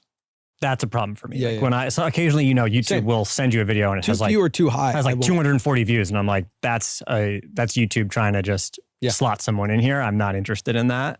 But anything above like 10 to 20,000 in that range, I'm like, I'm game. Does not. Okay, so this is the difference between my brain and his brain because they want to be there at the come up, right? They're thinking about metrics and is this channel going to blow up and who's this channel? And they love virality. Okay, my brain goes, as long as the channel has anywhere between 200 and infinite views, I could click on it just to see what's up. Right? Like, I don't even think I pay attention. Like, if I think I'm getting into a video when it has 10 views, I'm like, oh, what's going on there? Or like sometimes I'll just click on a random video the same way I told you earlier, I have like this interest in people's life, like their photo albums and their family's history. That's how I kind of see YouTube. Sometimes YouTube or TikTok, like you just find yourself in a rabbit hole. I found this guy yesterday. I didn't feature him on stream for a reason. I thought it was a little unethical, but I really felt for him. He was in a very old house. There were cockroaches everywhere. He's barbecuing with his dad. And people are just like, bro, like being poor isn't an excuse to have cockroaches. But guys, there's a level of poor that I just don't think you know exists. Like, I understand the initial judgment I had of seeing the cockroaches everywhere. I was like, oh no. And I know this house, it's like a hoarder house, but there's just a level of no money that I don't think you understand. Listen to me when I say I am middle class. Having negative money in my bank account is not poverty. Poverty is not how much money you have in your bank account. I know it sounds like it is, but it isn't. There is a level of, listen, no matter how much money I've not had in my bank account, I have never allowed myself to live with roaches because I grew up privileged. I grew up in a state of like, I have tools at my disposal that other people don't have. I have ways around these things. Like, it's not just about money. We think it's about money because we think there's a correlation, because there can be, right? But when I look at him and his family, and I just think like, okay, bro's living with roaches, and guys, do you understand that my mental health, I cannot do it? I've lived in one house with an ant infestation, and my mental health took such a big decline. I was like, I'm going to jump off the balcony. Imagine like where you have to be. Like, I'd rather sleep outside in a tent at that point. Okay. So you have to just think about like the reality of like where you are. Okay. And where he is at. And so he was very nice about it. He explained to the viewers like, hey, I know my house is crazy. Believe it or not, this is like cleaner than it was before. And I believe him. This is why when I see hoarders, I'm deeply empathetic, because I just know you're really going through it, bro. Like this family's just really going through it. But it's hard because the internet's like, man, you're so nice. But okay, this is the same thing with everything else. Okay, like everything else in life, like you think you understand the bubble, you think what they're going through makes sense to you, but it doesn't. But then, okay, now instead of utilizing this, I think in a way to go viral, I think he just posted a video and it happened to go viral, which is why he was like so wholesome about it. But I can imagine another family who we won't name, who maybe went viral for the condition their kids were living in. And people were like, what is this? And I was like, humans are going to human. But this is the exploitative version of it that people get mad at. Like, oh, you're doing it on purpose. You're having kids. But the thing is like, there is another version of poverty in which like having kids just seems as normal as not having kids, but having kids seems normal. It's just the kids are being born into houses that are like, how do we help this family without taking away their kids? You know, how do we get this family a brand new house or a living condition that's better because they deserve it just as much as anybody else, versus a family that's keeping their kids locked up in a house full of roaches and dirty diapers because they don't want anyone to help them and they're keeping it a secret. That's different. That's different. Okay, now. Matter to me if it has 10 or 20,000 or if it has 50 million. So I think the other thing about public viewership too, and optimizing for views, I think what you said is correct. Is like, what are we optimizing for as YouTube creators? Because, you know, I only saw this because you tweeted about this. This never came across my feed. Mm-hmm. This is a successful series, but there's this other conversation around cultural relevance and brand relevance. You mentioned Michelle Khare. Michelle Khare is very relevant to the YouTube ecosystem. Sean Evans, even more relevant to the broader cultural ecosystem. I knew Sean, but I didn't know the girl he just named, even though she had over a million. I don't know her. And, you know, a lot of times, even if we look back at like Casey Neistat in his heyday, his viewership was amazing at that time. For Casey Neistat, one of the most beloved creators in quotations, who was considered very creative at the time, and he vlogged, but his vlogs were so creative for the time that he was like the height of YouTube at that era. For what he was doing, but it wasn't astronomical. It wasn't Ryan Trahan, Dude Perfect. But I think sometimes as creators right now, you know, optimizing purely for views is a dangerous game because you might get lost in the cultural relevance conversation. And to have cultural relevance is like, what is my story beyond views? So like Sam Eckham. So you see how they're talking about being a creative and there's an authenticity that they desire, but they're also hanging out with people like Mr. Beast, which as a creative feels like confusing. At first, like I used to get it. And now I'm like, I don't get how you are so authentic, Colin and Samir. But I think it's their attachment to capitalism that they don't see, because they see the brand deals as the success. But yet they have this desire for authenticity. And I just think that is so interesting. Okay, next timestamp, right? This is a few minutes later. There's actually... Oh, wait. Did we end up? No, yeah. A few minutes later in the cop. Another example of this I'll show really quickly. This is a fascinating example. This is a channel, Golden Kobe Family. 8 million views. Dog channel. Went through our accelerator in 2024. I think with 11,000 subscribers at the time of joining. now I think close to 1 million, if not over 1 million. And he had this video, Golden Retriever meets his new sister, puppy sister, for the first time, because he just adopted this new Doberman. And I saw that and I was like, you should do that again. So we did a video which was like first week together. And then I remember him making this point of saying this thing, which was like, okay, well, that. Oh, so chat, Discord said Mr. Beast is a creative. He's authentically a huge capitalist. But the reason that Mr. Beast is, I'm sorry, I should explain my thought, that I'm criticizing him is that he created the Mr. Beastification of YouTube. Do you guys know what that is? That is everybody having those really exaggerated thumbnails, AI. I mean, Mr. Beast, he invested in AI thumbnail companies, right? Like he basically said, oh, I'm a creative, but you don't need to be. I'm going to do it for you by my thumbnail making business. Like I feel like a creative would encourage people to create, but his version of creation is more like selling a product. It's more like, I'm going to be the real one, you're going to be the fake one, almost. It's really weird. Like, instead of encouraging people to all go out there and individually like create something authentic, he's removing that element, you know? It's done well twice now, and it did great. It got over 2 million views during the cohort. I remember it went viral during the cohort, which is such a wild experience. But I remember him saying, well, that's that done then, because naturally you can't get a new dog every week unless you're unethical, right? You're not going to just adopt a new puppy every week, like just to make content. People do though. Girl, I see those TikToks. I'm very hesitant to watch any videos of animals eating. A lot of those animals are being overfed by animal farms for cute videos on the internet. I'm very hesitant to watch anything that people like monetize in relation to kids, animals, anything that feels, but I like the compromise he made with this creator. So look at this. But I was like, no, you're thinking too literally. Like, I think the format is dog meets like vulnerable other dog. That's kind of the format. Like, oh. So you see how this dog channel is a great example of not a creative, but a creator. So like the dog guy is not a creative. He wants to be a YouTuber who turns something cute into videos. So he found a way to he's saying, well, here's the format. Here's how we do it ethically. But you see how he's not a creative. Jade is making the point that he's not, from his heart of heart, creating a video that's meaningful. He's not he's an influencer, or he's a YouTuber. He's trying to get brand deals. He's trying to go viral. He's trying to make a lot of money. You know what I mean? And there's this whole niche of people who buy interesting looking pets to make money off their pets. And, I make the joke sometimes about Indiana. I'm like, Indiana, why can't you be cuter so I can make money off you? But obviously I'm not going to get an animal to make money off of them. That's crazy. That's like having a baby to make money off of them, which people do. Just like an innocent little puppy, your dog meeting it, the interaction. So this creator now, their entire channel has been built around this format. Like Golden Retriever meets completely shut down rescue for the first time. Like there's a limited amount of dogs you can adopt. There's an unlimited amount of dogs that you can make a video around and, showcase in your videos. So like that's an example of, I think, maybe.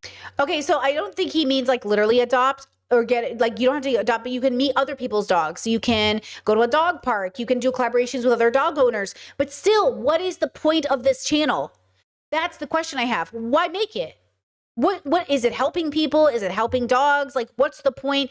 If you only introduce your dogs to other dogs for the content, what's the point of this? How does this feel good? You know what I'm saying? It's different if you already have a dog rescue and you start to make content about it. But like, I just couldn't imagine doing this. It just feels so confusing to me. Like, what do you mean? Like, why would you even post a video? That's why we say, why do you guys post videos on the internet if you're not creatives? Okay, so then that's what I'm trying to explain to you too. I always get confused when people post themselves on the internet for free and like without a hope to go viral. Now, obviously he wants to go viral, but he doesn't have anything to go viral about. So it was like a fluke. And that's what I'm saying is so fascinating about this, like this side of YouTube in creation. But it's not just YouTube, it's every industry. Books, you know what I mean? Artists, like making paintings. How many people sell furry porn to buy houses? I mean, OnlyFans, there's the OnlyFans who are creatives and the OnlyFans girls who are capitalists, and everyone's different. It kept then, it's like, this is a new timestamp. These are the shows that already exist. And like a new creator starting out, they kind of grow by coming up with a great individual idea. It's kind of the funnel kind of. Oh, you remember yesterday somebody in stream showed up and said, hey, what are you doing here? The fact that I had to explain it to them means I'm bad at branding, but I'm not good at it anyways. I shouldn't have to explain to my audience what I'm doing here. If I had a really good brand, they would know right away what was happening, generally speaking. But the fact that so many people have to come in and be like, hey, what does Brittany do? it's because my brand it doesn't, you know what I'm saying? But it's going to happen with everybody. Everyone's going to get that question. But generally, it should be pretty clear to the audience, because you as the creative, capitalist creative, you're supposed to, the customer, the client should never think. But I'm not going to do that because that's not who I am. Okay.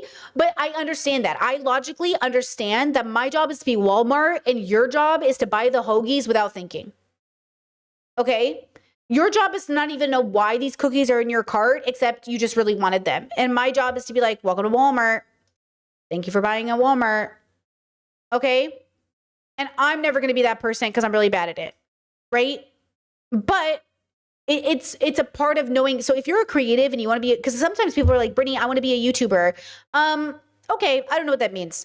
Do you mean you just want to put yourself on camera? Or do you mean like you want to build a career around being a creative? Like, this is why I'm very hesitant to collab with people, because I don't really understand the psychology behind you just existing in this space.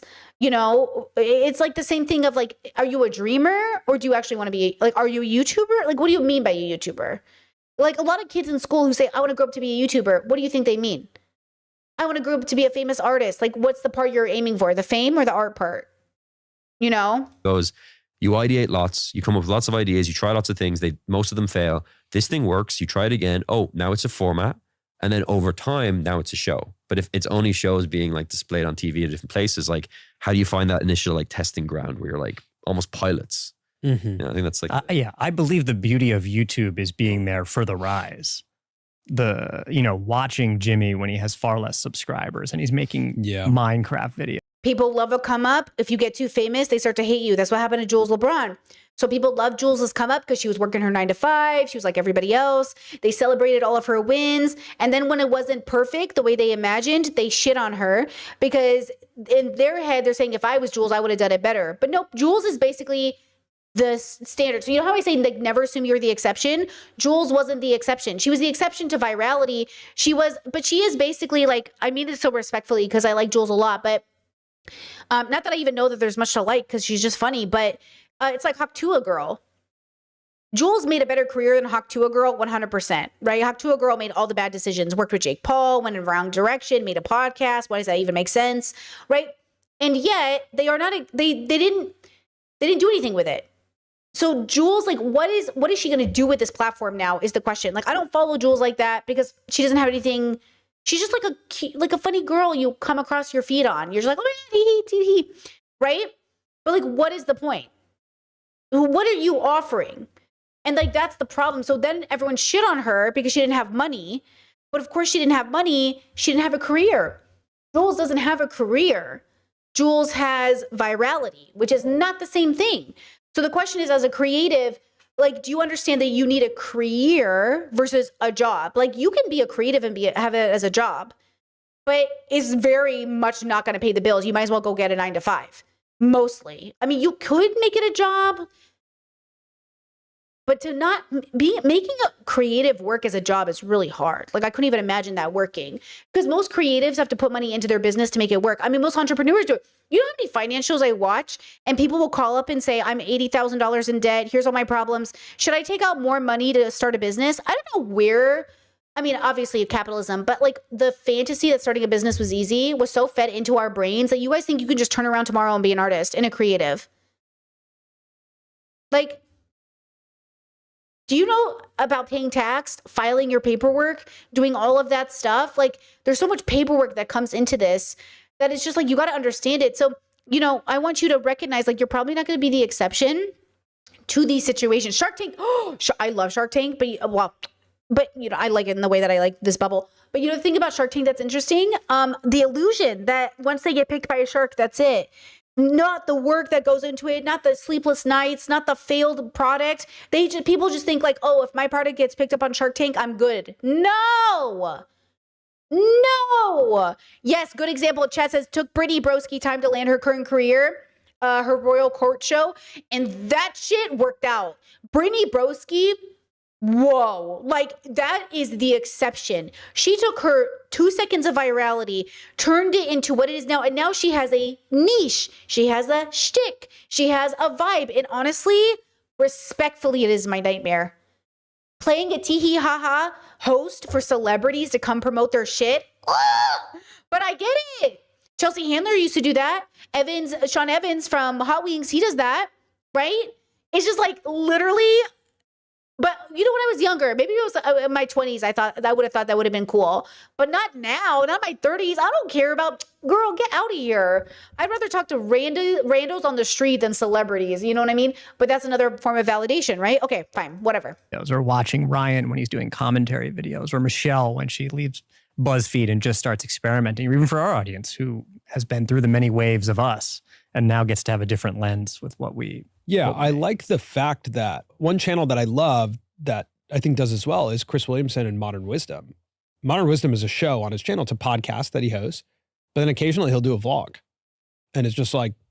And they do well. And they do really well. Yeah. And that's like that's our video. Right. That's this again. Right. Mm-hmm. Here's my problem with Colin and Samir. They never take any ethical stances. They're just talking about how well they do with the views. So there's no criticism about the virality, the content of the virality, the manosphere stuff, no comment on capitalism. They're just like, oh, that's so cool. Your shit worked. Tell us how your shit worked. And then that's it. Like, that's it. And I'm just like, huh, like, yeah, that's this bubble. And I think that is there's all different ways to do it, but this is why when I'm on TikTok and if I see you have a TikTok shop, I'm scrolling. I'm blocking probably. Like, this is why I don't take sponsorships, because again, most of the sponsorships, like, why am I getting a 2-minute ad 30 seconds into the video of a 15-minute video?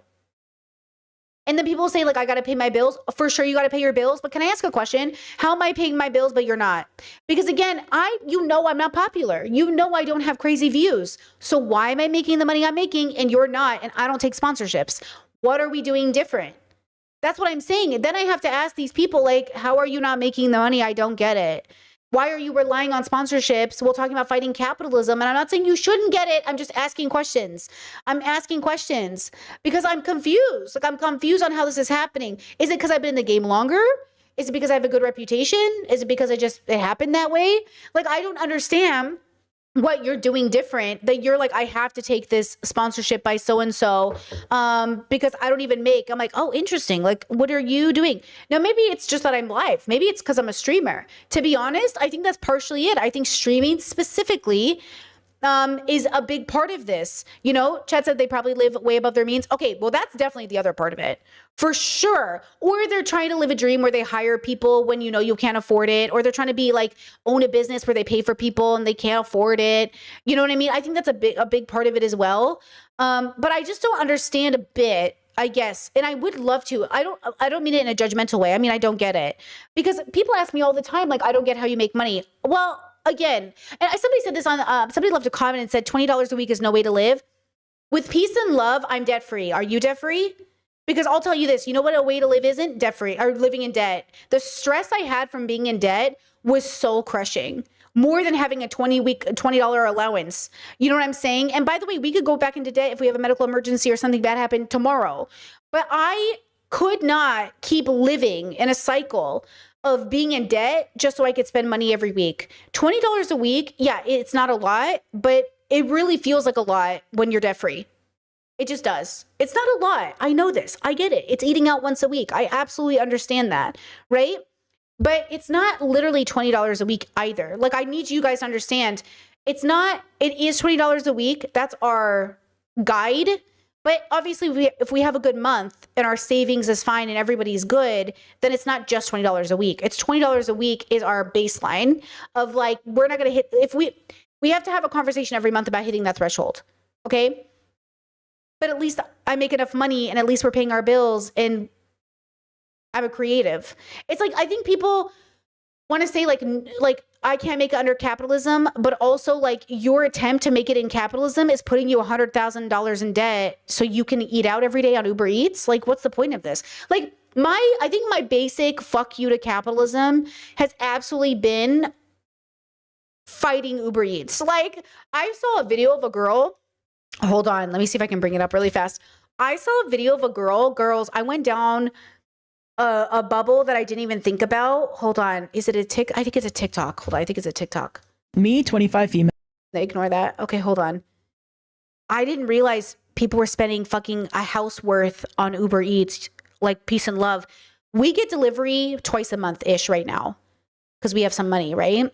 And that costs 35 euro between the two of us, okay, plus tip, which is not expected because we live in Europe, but we do tip our delivery guys. Okay, hold on. Where is this video? Give me a second. Stay with me. Where is this video? Oh, it's about a girl who spent, I think, like $50,000 or $100,000 on Uber Eats. And I just kept thinking, Habibi, what are we doing? Oh my God. Like, what is this? I'm not judging her. I'm judging the system in place, the way we're trapped by these like bubbles and these expectations of like spending this money. Like, like, oh my God. Like, my rebellious spirit refuses. Here we go. DoorDash. No shame to this lady. I just know the system preys on people like her, okay? I just know the system puts billions of dollars in getting this woman to give them her life savings, okay? I've spent $55,100 on DoorDash since September of 2017. Hi, I'm Haley. I'm a food addict and I have binge eating disorder. Okay, fair. I have been dealing with binge eating and food addiction since I was very young. I believe it started. No, chat says, shouldn't you judge her for what? No, I'm not going to judge her. No, why would I judge her? Was she killing somebody? Fuck, no. She's just, you know, she's in a bad place. You know what I mean? What am I going to judge her for? When I was 10 years old and I was put on my first diet. It became worse when I was 16 and had my driver's license. I would go to drive-thrus, buy food from grocery stores, and I was able to come home and hide it and eat it. Chat said for getting into debt. Girlies, this is what I'm saying. You watch my content way too much to ask me a question like this. Why would I judge you for being in debt? Weren't you here when I talked about getting into debt? Haven't you watched all my videos on getting into debt? I will never judge you for being in debt. Who am I to judge you for being in debt? In a world where the majority of people are suffering under the weight of capitalism, like, why in the world would I judge you for this? What evil thing have you done to be into debt? What should I judge you for? Okay? What am I going to judge you for? You know what I'm saying? Like, what are you talking about? Like, there's a reason you're in debt. Okay? Like, you know, maybe I'll have to use discernment when whether or not, I don't know, I loan you $50,000. But like, why would I judge you? Why would I judge people for being in debt? You know what I mean? Like, as a person, you know, just think about, like, most people are in these positions because they're psychologically preyed on by these companies. You know what I'm saying? It takes a lot of work to unlearn, okay? It takes a lot of work to deconstruct all of this learned behavior. You know, she's a victim. In secret. Eating secretly is definitely a part of my addiction and disorder. I'm making this video because I want to be transparent and honest about how much money I have spent. Mm-hmm. I think secrecy is such a big part of my disorder, and I hope that by being truthful and bringing this to light, it helps me in the process of getting better. Okay, yeah, right? Okay, chat says, call me Dens, but $55K for food in the last 9 years doesn't sound outrageous to me. Averages out to $6K a year, a lot, but not the worst. Yeah, it's not a lot. It's not the worst. I'll just tell you this right now. I don't think she's eating, like, I can't imagine she's, how do I say this nicely? If you have the money, it's different, right? So if she has the money, great, right? It just depends on how people use it, okay? Maybe she's paid for it. It's not a big deal.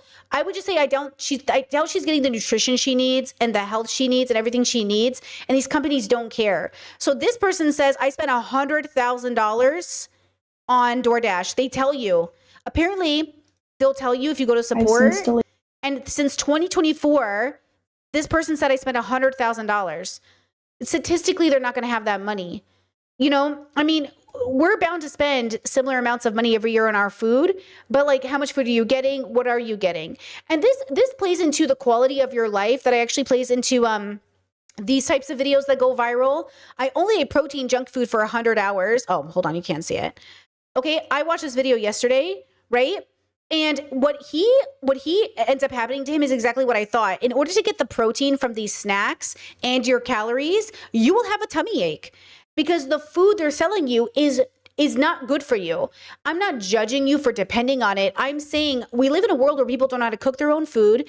They're not being raised in a position to not have to work 100,000 jobs, to make a living. Creativity is in the dumpster. We don't have the options we think we do. Like, I'm not going to judge this girl for being in a crisis mode. She just said she's had a binging eating disorder since she was 10.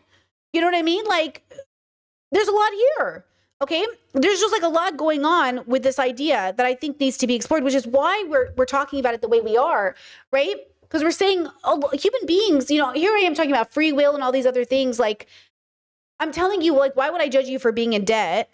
And also, that's different. Judge meaning to condemn. That's what I mean by why am I judging you? Why am I condemning you for being in debt? Am I sad for you? Am I disappointed in the sense that I know your life's gonna be harder? Am I disappointed in the way these companies like target you and manipulate you? Like, what am I gonna, you know what I mean? Like, what is, you know what I mean? Like, I don't know about this, right? Okay. Just said I'd rather eat beans. Hey, I've been killing my bean game right now. I've got the most delicious beans in the fridge ever. Let me tell you. Okay. Right. Let me see. Let me scroll up just to make sure. Let's see. Did I answer that person's question? Did they write, isn't it her responsibility? So again, okay. Survival mode. Okay. I'm not going to judge.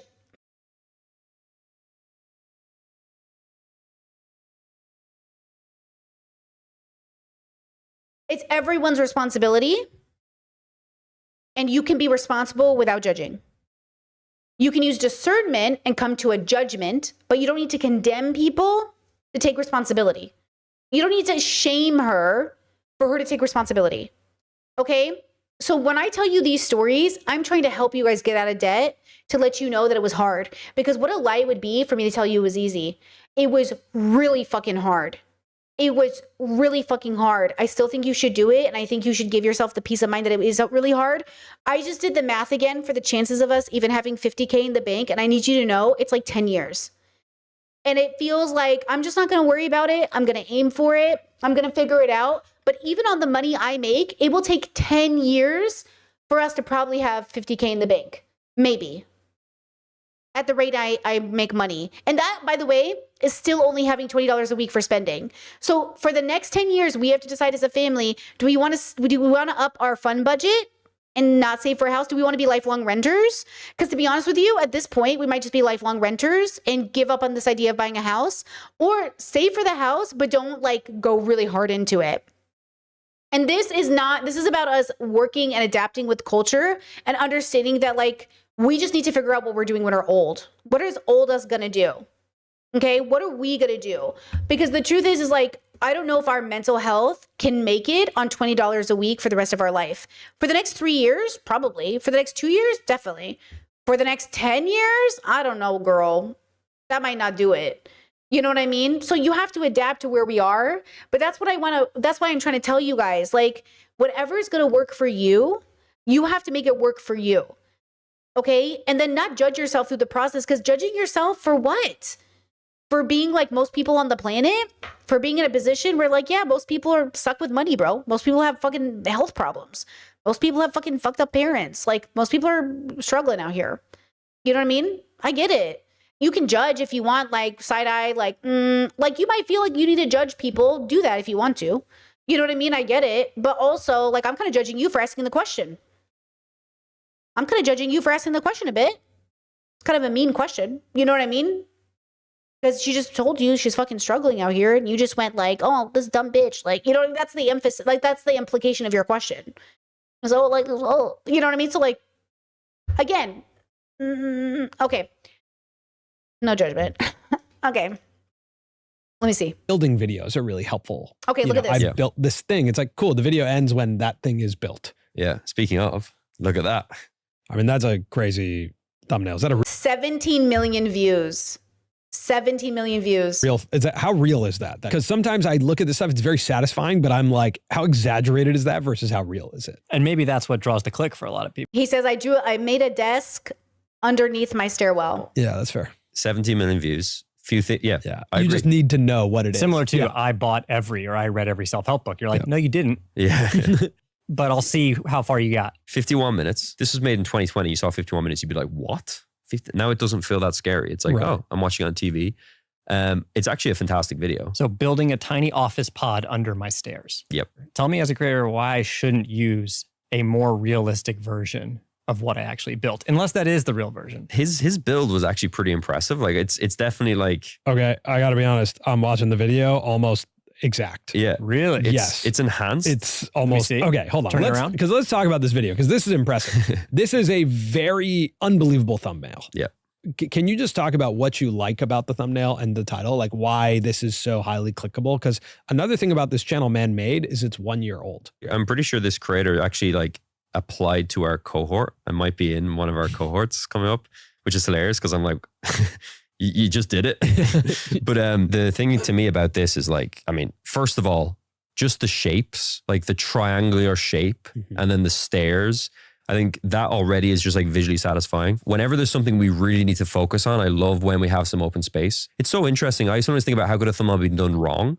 I think if this like end of the sort of like room was at the very end of the thumbnail, I think you don't look at it and see it as like this thing that's been placed in someone's stairs. It just looks more like, oh, it's just a cool room. I think if that wasn't there, I think this video would have 3 million views instead of 17 million views. And it's like such a tiny design choice, having that little space. The person walking up the stairs, I bet you anything in his first draft of this thumbnail, that person wasn't there. And then he was like, maybe I put someone walking up the stairs. And then it really creates that feeling of like that person doesn't look like they know he's there. And I think that helps a lot as well. And then just the colors, I mean, yeah, the little details, like, I don't know. It really is like the tiniest details, including like, okay, so we're at the mall the other day and I had no intention of buying anything new usually I buy lingerie for OnlyFans shoots or something like this. I didn't even think about buying any. And then I crossed by this display of this lingerie store and I saw the most beautiful lingerie on this mannequin. And I was like, oh, I have to buy that. I must have this. I must make a shoot with this. My creative juices are flowing. I must create with this lingerie. It's beautiful. It's floral. It's gorgeous. Like, I must create something with this lingerie. And we went into the store and the lady was super dope, super cool, beautiful, a lot of facial piercings, just like really, we were vibing, we were bantering. She was like, she knew exactly what I was thinking when I saw it. And we were like back and forth, back and forth. And I was like, I have to have this. I said, also, I kind of want to get this piece because I feel like I could wear this like in my regular life. She goes, I wear this one underneath a suit jacket. I go, I see it. I see the vision.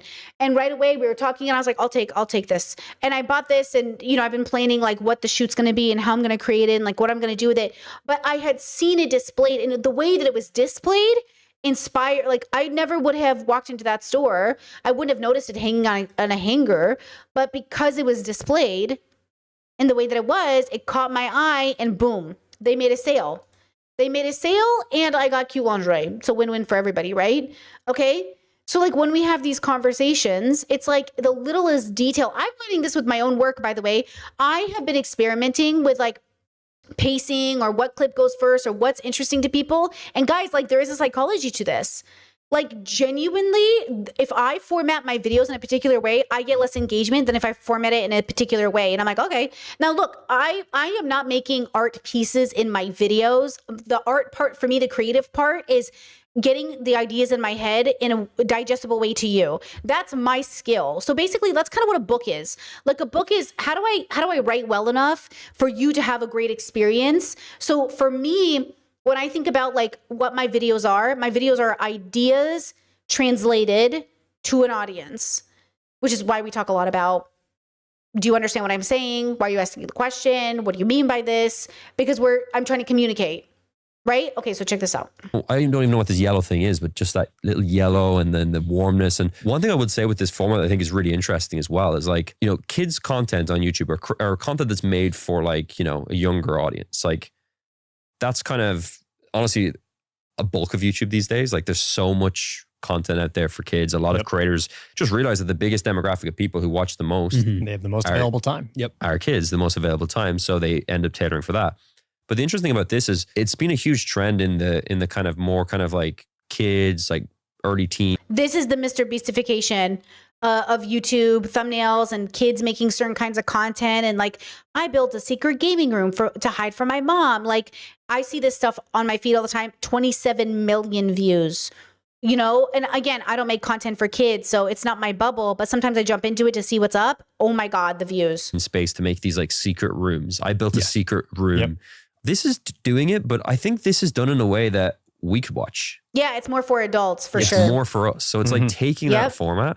And I think that's the thing, like, you know. But then you'd have to build a thing under your staircase. And how many staircases can you build little windows or little secret things under? So then what does the channel become, right? I've always kind of critiqued this mindset of like creators who think they're too good for like, you know, this kids content stuff. And they're like, oh, you know, that's terrible. I would never make. And there's still things to be learned from it. You know, there's still. I mean, look, adults like kid stuff. We like anime, don't we? And not anime is all for kids. But, you know, I like brightly colored things and bright pink things and flowers and ponies. Like, I'm wearing a Sailor Moon shirt right now. You know what I mean? Like, I like things that are made for kids, but I like them in an adult context. So it's like, I like them, but I like Disney movies. Oh my gosh, cried again over Coco clips. Girl, give me a Coco clip and I am crying. Like, God knows what I would feel as a kid watching this, but like, Coco does not come across my TikTok feed, and this girl makes it through. Okay? The moment the music starts, I'm bawling. It's literally like a trigger of like a good trigger, not like a bad trigger, of just like family and community and warmth and, you know? You can still look and say, well, what would this look like if we age it up? Like I always think, you know, I remember someone really like critiquing Mr. Beast on Twitter one time, like, you know, people seem to love to do. And they were just like, look at this, like, who would watch this? And I'm like, that's like me as a nearly 30-year-old man. Like, you know, am I going to turn on Nickelodeon and be like, look at this? Look at this. Who would watch this, you know? Whereas I like to go. People do that though. I don't know what this is. There's like a group of millennials that will literally be like, Disney's lost it. Disney isn't good anymore. You know you're not 7 anymore, right? Like, you do know you're not the demographic. They're like, I don't really like Bluey. Do you think it's maybe because you're not 5? Like, I don't understand that sometimes. I do. There are adults that are like, I don't watch this. I'm like, okay. I don't know why you thought it was for you. It's like, okay. But listen to me when I say this. I, as an adult, can enjoy shows for kids because I'm relating it back to my kid self, not because I'm relating it to my 35-year-old self, technically. Though, again, because I'm an adult, I can also see the adult messages as well in the lessons of the show. And maybe these people can't do it. Like, maybe these people can't see the adult messaging in Coco, but there is a message for adults as well. Disney's pretty good at that, you know? I don't know. But like, look at this. What happens if we try to make this for guys in their 20s and 30s? Right. You know? Yeah. Because I'm like, learn from it. Because I'm like, yeah, I want to watch that. That looks cool. Frame. This is the first frame. Well done. Yeah. But look at Very that open well space that he created, right? Touche. I'm building a tiny office under my stairs because I desperately need it if I'm going to get any work done in my crazy house. I'll be revealing the final project to ex-Pittsburgh Steeler and famous YouTube woodworker John Malecki, and I've got a feeling that somehow I'm going to mess this up. I messed up big time. What an incredible intro that was. That was everything that I did not expect. Well, I think that's what's great about it, is it confirmed the click. Yes, this is exactly the video that the thumbnail said it was going to be. But what you didn't know and didn't expect to get was that I'm going to be revealing this to a woodworker who's an expert. Yeah. Okay, right? Chad says, I think they mean the programs Disney creates are now much less ethical and political compared to how they were when they were growing up. That's no. Who's saying that? Not the people I'm talking about. Definitely not. Not the people I'm talking about. That's like, I don't know who that is.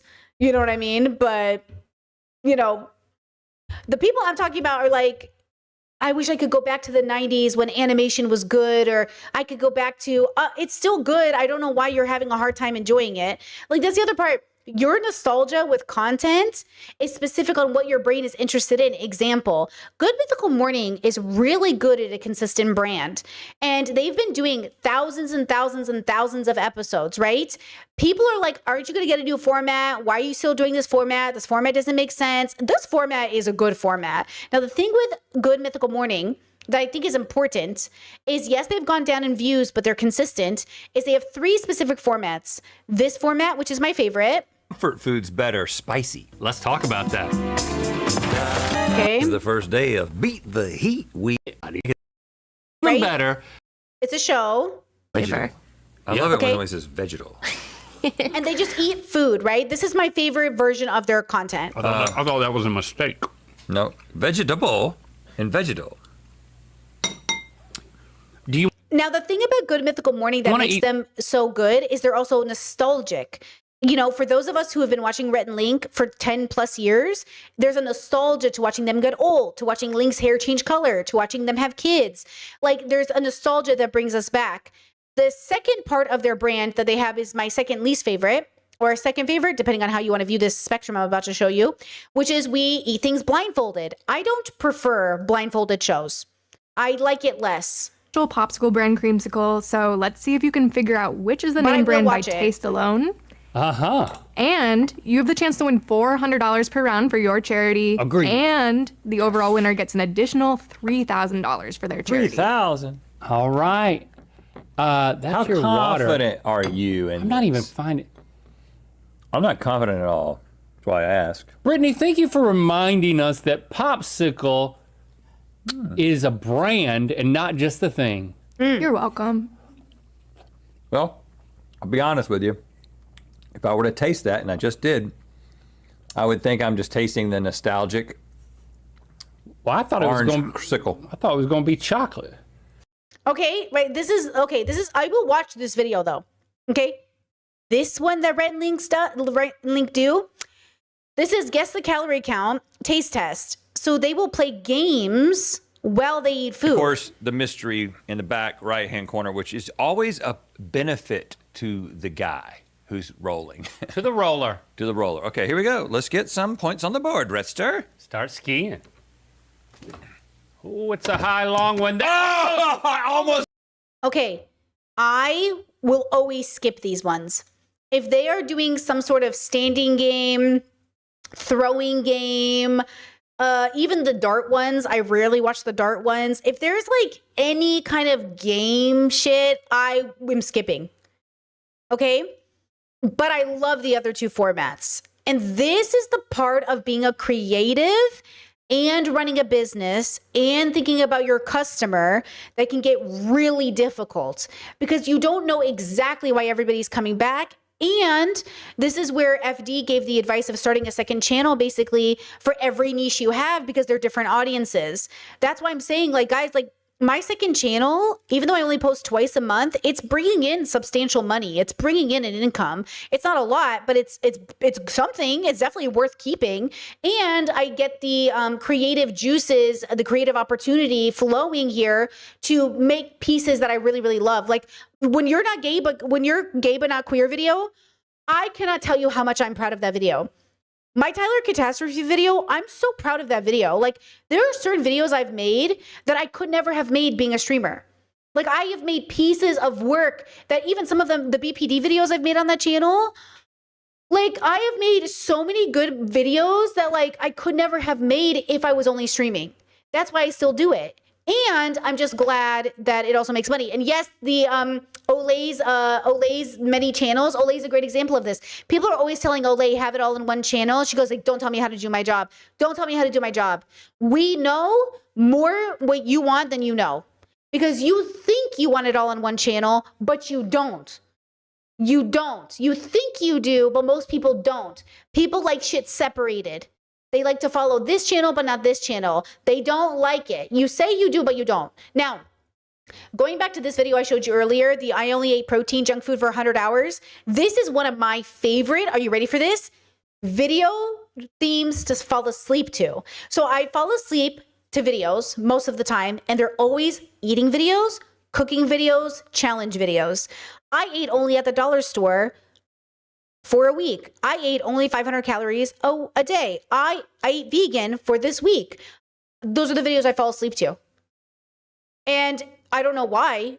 Sometimes I fall asleep to philosophy lectures, but most of the time those just make me think too hard. I think it's because I like food. It's not important, so I don't care if I miss it. I don't go back and rewatch it, and I don't mind. I also fall asleep to how to get perfect ab videos because I'm a working out girly. I fell asleep to this one the other night, but then I rewatched it, actually, fun fact.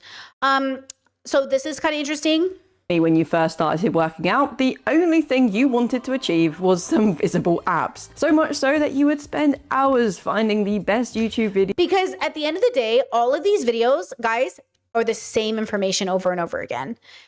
My videos, at the end of the day, they're kind of the same information over and over again. But, and this is the part where people's brains work really interestingly, sometimes you need to hear the same message 1,000 times before it clicks.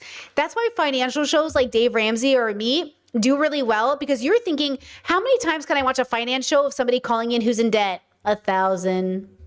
Because you don't know which episode's going to be the one to go, you don't know which episode of Brittany Simon's going to be the one to go, oh, I got it, Brittany, I got it. And I'm like, that's it, girl. Okay, you don't know which ab video is going to be the one. I can't tell you how many videos I've watched on how to do RDLs. And finally, I found a video and I was like, I get it. Oh my God, I get it. I get it. I get it. Because like there's like a click. That's why I say, like, what is free will if it takes me 1,000 videos to get it? But at least I'm going to do it. I'm still going to do it. Until I get it, I'm going to go. But I'm really like, this is so a part of being a creative and giving something to the world and showing up in a particular way. Okay. So remember we started off the video with Jade's critique that like no one is creating and there's a difference between creatives and influencers, right? Look at this video that came across my feed. Genuinely, sometimes, like, I don't even know why I watched this whole video, but now you're going to watch this whole video. It says, POV, you went on a date with a flirty middle-aged baby daddy, but didn't make it to his bedroom, in quotations. Nice place. Oh, let me see if I can get a little bit louder. The volume's a little low. It's a really nice place. Yeah, you know, the bedroom's the nicest. You looking around? So you read all these? Yeah, yo, I'm a big bookworm. It's like Sex and the City, Simpsons, Britney Spears. You like candles?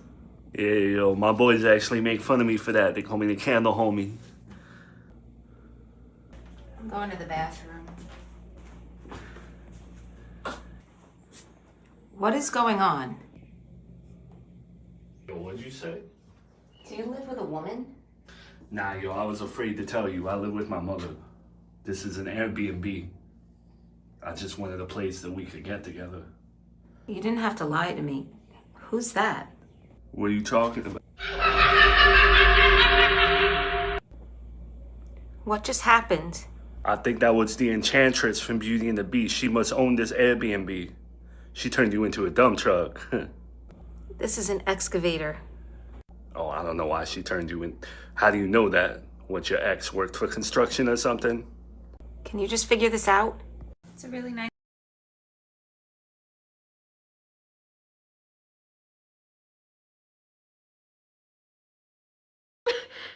I'm sorry, I thought that was so funny. And I was like, creative people exist. I don't even know. I couldn't have come up with this if I was paid $1 billion. I just like, my brain could never have made this up. I don't even know this, you know, it's like, okay. Okay. You know what? Creation is not dead. I legit, that video was so funny to me when I saw it yesterday. I was like, what is this? Like, that's so stupid, but it's so funny. It's like, bro, you just got turned into a little object. A witch just cursed you, but you're concerned about whether her ex worked for construction is so funny to me. Like, but that's, you know, it's a basic humor. I know, I've seen videos like it, you know, but this particular video just felt beautiful, you know? Okay. Well, good for you guys. Okay. The point is, listen, everyone in the comment section said at no point did I know where this was going, or every time I thought it was going to go into a direction, it didn't. You know, Chet said the absurdity and everything is hilarious to me. It's the absurdity. It's like, yeah, Chet said it's very Adult Swim. Look, whatever this is, good for them. Is it enough to make me follow and become fans? No, because this kind of content, it's a one-off. This kind of content is like, okay, this was funny. I'm going to like it and be on my way. So are they creative? Yes. Were they innovative? Yes. Did they make something worth posting? Absolutely. Will I become a huge fan? No, but you guys, good luck, girls, on your journey, you know? It's just so funny, but like, it's so stupid, but like, okay, you know? And then that's it. And sometimes I think that's the joy of being a creative is like, I think sometimes you make something in the moment, you're like, this is funny. And it doesn't have to become a career. It doesn't necessarily have to become something. They do have a TikTok presence and they do have each their own TikTok. So they obviously have a goal and that's fine. I don't need to look into it or learn more about it. But I think what I'm trying to say with all of this about like, is being a creative dead? No, because I'm not even sure it ever really existed. And I mean this in a very literal way, but it's hard to imagine. So to end this conversation about being a creative, I want to take you down one more journey, not very long, and then we'll call it good, okay? We're also not going to get around to the last topic about literary crisis. We'll talk about it next week. Okay, so first, let me show this to you because I'm going to make this clear. Okay, is this creative? I have to mute it because it's copyrighted. Is this creative? Look at this dress, this company. Look, first of all, love these dresses. They're showing you all the dresses in different sizes for different body types, okay? Love the dress. Gorgeous. Would absolutely buy this dress. When I first saw it, I thought it looks like a painting. It looks like my dream land. I want to dive into the dress. I want to live in this dress. I am a fairy. I'm a fae. I'm a queer fae. Love this. Absolutely everything about this. And then they made it clear that it's available for everybody. Love that. Inclusive, beautiful. And then my brain started to think, capitalism, making it accessible. And yet, are you accessible because you want to give to everybody and everyone deserves it? Or are you making it accessible because you're trying to make money off the most people possible? And is there something that correlates to art being this thing that is one of a kind? So you know it's not necessarily about becoming rich, but about making a piece? Or is the point of art to make it available to more than one person? Okay, stay with me here. Stay with me here. Stay with me here. Then we go back to this girly. Do you remember this girly from just a few months ago or whatever it was? Okay, Evelina Silver. She did the Dirty Minded series that we reviewed. Okay, well, she's back and the prices are posted. She just went live with her set. Do you want to know how much she's charging for her prints and her paintings? Do you remember? Okay. I can finally share with you guys what the Dirty Minded prints and originals are going to cost. I spent the last 3 months creating a series of 15 paintings about innocent things that women get sexualized for. And the release is tomorrow. Everything is going to be available for the first time tomorrow for my email list subscribers. There'll be 24-hour early access starting at 6 p.m. CEST tomorrow. Okay, already this is why I said when I first watched her, I was getting like very intentional vibes, very capitalist vibes.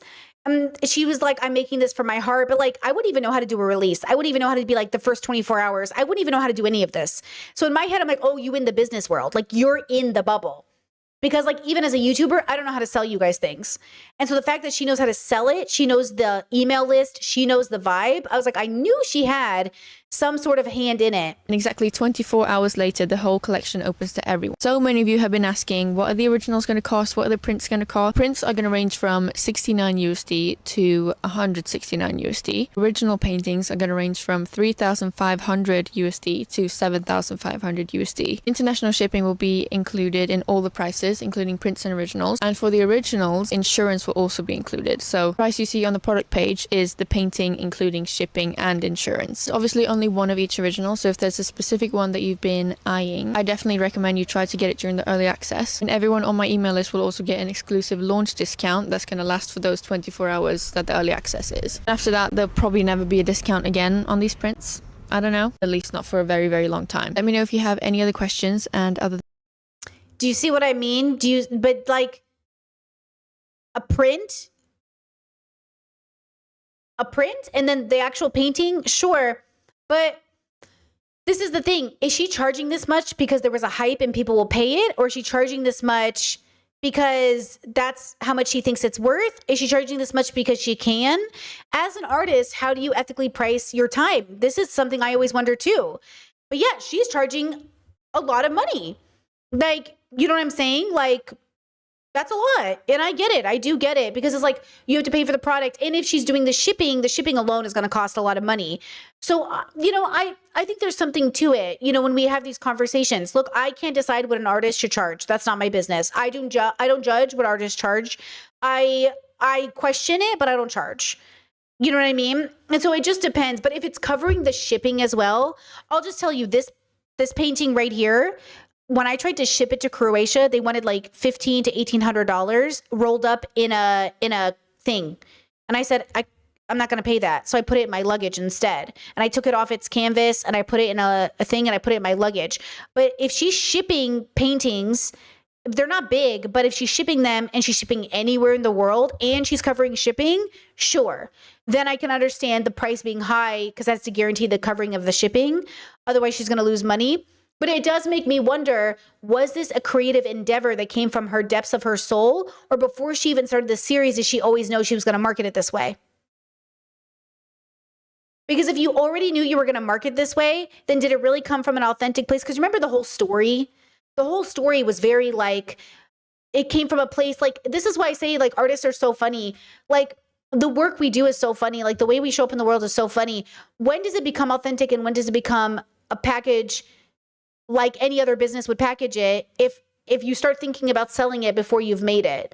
I think about that too. Like, I think about this idea, but like artists that we know of, like these really famous artists like Michelangelo and stuff, they had sponsors. People were paying them as they created or before they created the art. You know what I mean? So it's one of those things where I don't judge it. I'm just asking the questions about the ethics and the thought behind doing these things. But I found it to be, because I don't love the marketing of like, I'm a small niche artist who creates something authentic. Give me $9,000. It's like, okay, your clientele has to be rich. I hope no person is spending $9,000 who isn't rich. You know what I mean? Like, I hope no one's, for the hype of the product, I hope no one's being convinced, I got to get my hands on this. It's going to be worth something one day. Let me spend $9,000. It's like, I don't want you to do that. My concern is that is she on TikTok catering to a high level of art collectives, people who collect art, or is she targeting vulnerable audience members who, yes, are responsible for how they spend their money, but is she going to get some girl that got attached to the art and said, like, I have to get this art? It makes me wonder because of the way she marketed it. And who was vibing with her work? Young girls. So it makes me feel weird that she would target the series to regular girlies and then charge not regular prices. I don't know. There's something about it that feels weird to me, right? Chat said if they sell or not, we'll tell if the prices are too high. That's true too. Let's see if there's an update. I can find Dirty Minded Early Access starts in 1 hour, guys. So make sure to sign up to my email list right now if you haven't already. See, this feels so icky to me, but I know it's a part of the brand. But this is like, this feels so weird to me. Now in your inboxes for the discount. Remember that it only lasts for 24 hours. I mean, it's fine. She's probably a capitalist, right? But like, you do. Okay. Public release is in 25 hours from now. Make sure to grab what you want now before everyone else comes and snatches it. And I'll see. It's like desperate. It's like, get it now. FOMO, FOMO, FOMO. It will never be put on price again. I'll never make it this cheap again. FOMO, FOMO. It feels psychologically manipulative to me. It's absolutely a part of capitalism. But her whole thing, like, get it now while it's hot. I'll never do a discount again. It's like, I'm confused.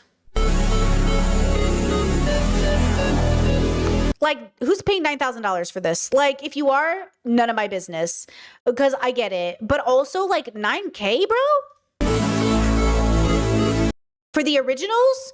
I mean, I get it, but also, do I get it? Does Britney, the non-capitalist, get it? Probably not. Maybe I could get it. I don't know. Could I get it 9,000, 8,000, 5,000, 3,000? I wouldn't know about shipping. I think shipping would be hard. Okay, if you take out shipping, because shipping can be expensive, take out shipping. How much am I paying for the product? Chat said, how much are the prints? 69 to 100 and, what did she say? 70, 90? You know what I mean?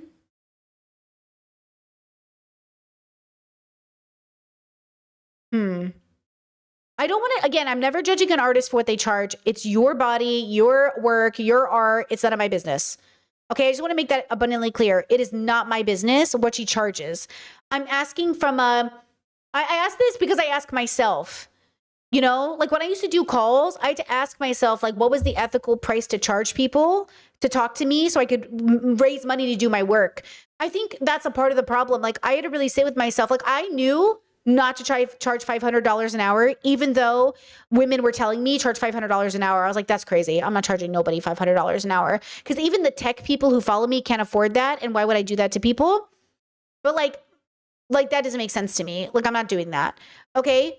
But there was a line in the sand I had, right? It's interesting. Again, she could charge $100,000. It's none of my business because people will pay it. I mean, people pay it. And if that's her clientele, no business of mine if people pay it, genuinely. When I was younger, I wanted all the Thomas Kinkade Disney paintings. And I was like, I'm going to save up $3,000 to buy one. I'm not judging, genuinely. I do not care. I'm asking the ethical philosophy question, right?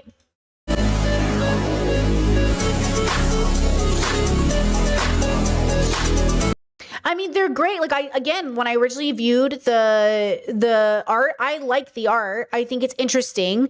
I think they're good. You know what I mean? I wouldn't want them in my house necessarily, though some of them are nice. It's the way she marketed it that's confusing to me. You know, I think that's more the question. Maybe that's what it is. Like, maybe that's also a part of it. Like, I don't like her as a person, an artist or a creative. So I couldn't imagine giving her money. But all the artists I've bought from, I really liked their art, or I really liked them, or paying them made sense to me because I wanted them to have money. But I also, to be fair, I had money. Not always though, I guess. That's true. I did put some of it on a credit card. But yeah, all the art I have in my background, like, I don't remember, to be fair, I don't really remember. Hold on, am I doxing myself at all? I don't remember what I paid for, like, hold on. Can you guys see my mouse? Can you guys see my mouse on the screen? I don't exactly remember what I paid for. I know this, I wonder if YouTube might actually get me in trouble for the art I'm showing you.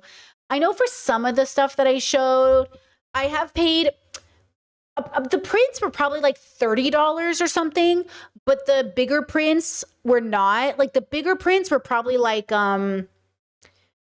maybe like $250 or something. I have paid a lot, but that was at an art show. That was at an art gallery. You know what I mean? Or I don't know. Like, it's hard to say what I would pay. I would pay the amount that felt good. Ooh, I would pay the amount that felt good. And if her audience says it feels good, more power to them. Even if I don't like the way she branded it, more power to her. Okay? All right, I want to talk about two other forms of art and creativity that I think often get invalidated because it's usually women. And then we're going to wrap up. Okay, ready? Look at this. Creative or not creative?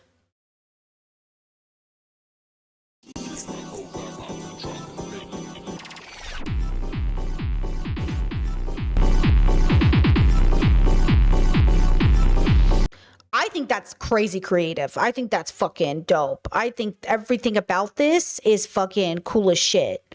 You know, like, I love it. I'm obsessed. I fucking just love it. You know, just like no notes. Creative as fuck.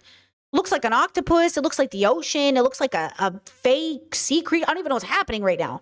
Fucking love it. Okay.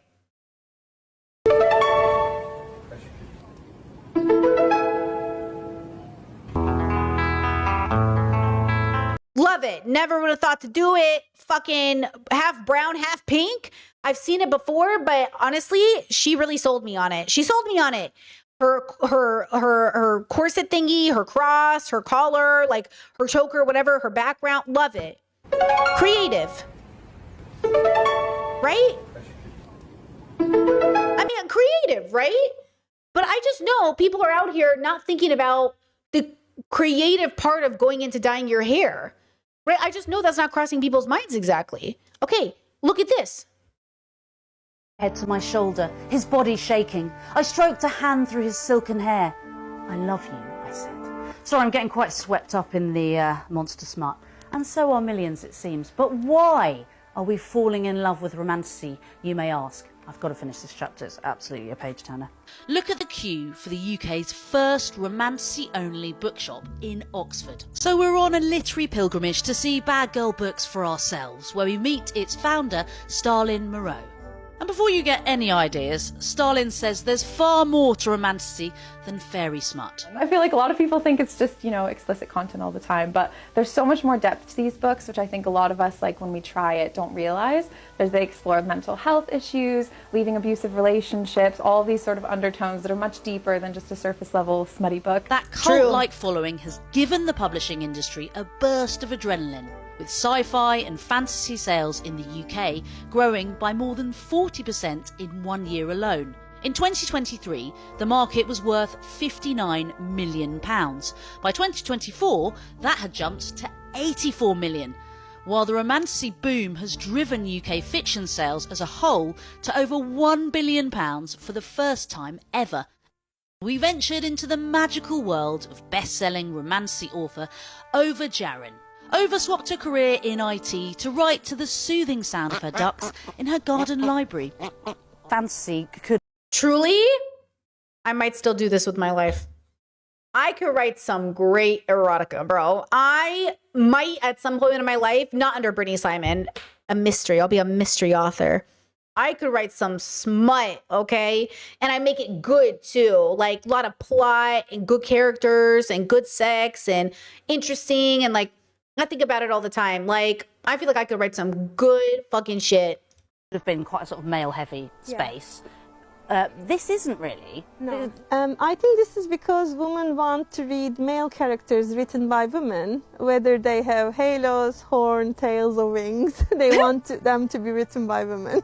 I think because it's more liberating for women. I have a friend who says fictional boyfriends are better than real-life boyfriends sometimes, so maybe that. But I think there is a lot of female empowerment and lots of confidence in romantic heroines. I think that this genre usually gets really dismissed, especially, when I tell people I've read thousands of books, they go, oh, but how much of that was smut? How much of that was fiction? Okay, joke's on you. About 50-50, 60-40, so joke's on you.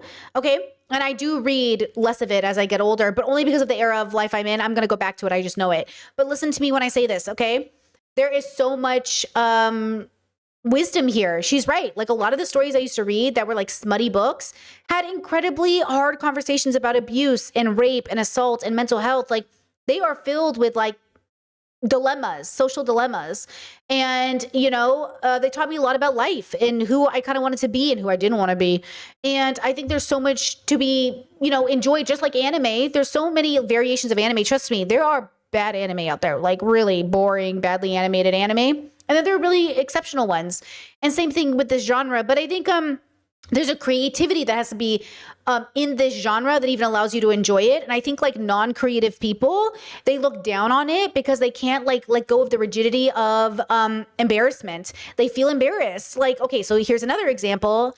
Okay, why romantasy may soon be $1 billion business. Look at the wings and the ears and the neurodivergency really that gets played into this. You kind of have to be willing to be like a look says, I say, listen to me when I say the truly most brave thing you could ever do is within reason, be the weirdest version of yourself. Not literally weird, not bad weird, not creepy weird, not inappropriate weird, but truly unashamed, just unashamed of showing up at the anime convention. Absolutely no guilt over being a furry. You're not going to shame me for being in BDSM because there are so many ways to do this healthy. There's so many ways to show up with elf ears and be healthy, so you can be a healthy weird, I just think it gets co-opted and the worst representation ends up being the toxic weird. And then everyone goes, oh, are you toxic weird? It's no. And we have to retake our hobbies back. We have to really take a stance and say, there is a way to be ethically weird, to be a good person and enjoy a little, Fantasy is a term that was made a couple of years ago, really in response to this new genre of books that combine romance elements with fantasy. And romantasy fans don't just read the books, they live them. I love fantasy! And people go crazy for these books. In 2025, Romantasy book sales totaled almost $1 billion in the US alone. Publishers have found a rare kind of customer, one willing to buy the same story again and again, and big brands see an opportunity in that too. I have 17 different editions. By the way, boys in anime, that's your Dragon Ball Z, okay, girlies? That's your shonen, okay? That's like your like boy who saves the world because he's all powerful. It's the same story over and over again, but we eat it up because we like it. It's a good theme. I love shonen, you know what I'm saying? So like even like this is what I'm trying to say about genres or philosophy or art or being creative or, you know, more like your isekai. That's what I'm saying, girl. Isekai, shonen, whatever it is. Isekai is a better example for sure. For sure, it's a better example. But then like that's what I'm saying. Like we like this shit because it just hits. It hits good, and like let it hit you good. As long as it's ethical, as long as it's good, enjoy. The fourth wing. All I have to say is that I am overconsumption's final boss. Retailers like Target and Barnes & Noble Okay, I don't like the overconsumption final boss thing, but you know, are doing these special or exclusive editions. And those editions might have bonus chapters, so readers will have to buy multiple editions to make sure that they're not missing out on extra scenes from the See, boo capitalism. I don't like this part of books. it. There's lots of collaborations with big existing businesses and well-known brands. We've also seen a lot of entrepreneurs organize their own businesses, like having Romantasy-themed vacation retreats or opening an independent bookstore dedicated to the Romantasy genre. I think that Romantasy is often boiled down to something written by and for women. And I wish that there wasn't like a negative connotation for that at all. Parts of high fantasy have a romance in them, and they're often not called Romantasy because they're written by a man. I mean, The Princess Bride is a romance. Nobody calls it Romantasy.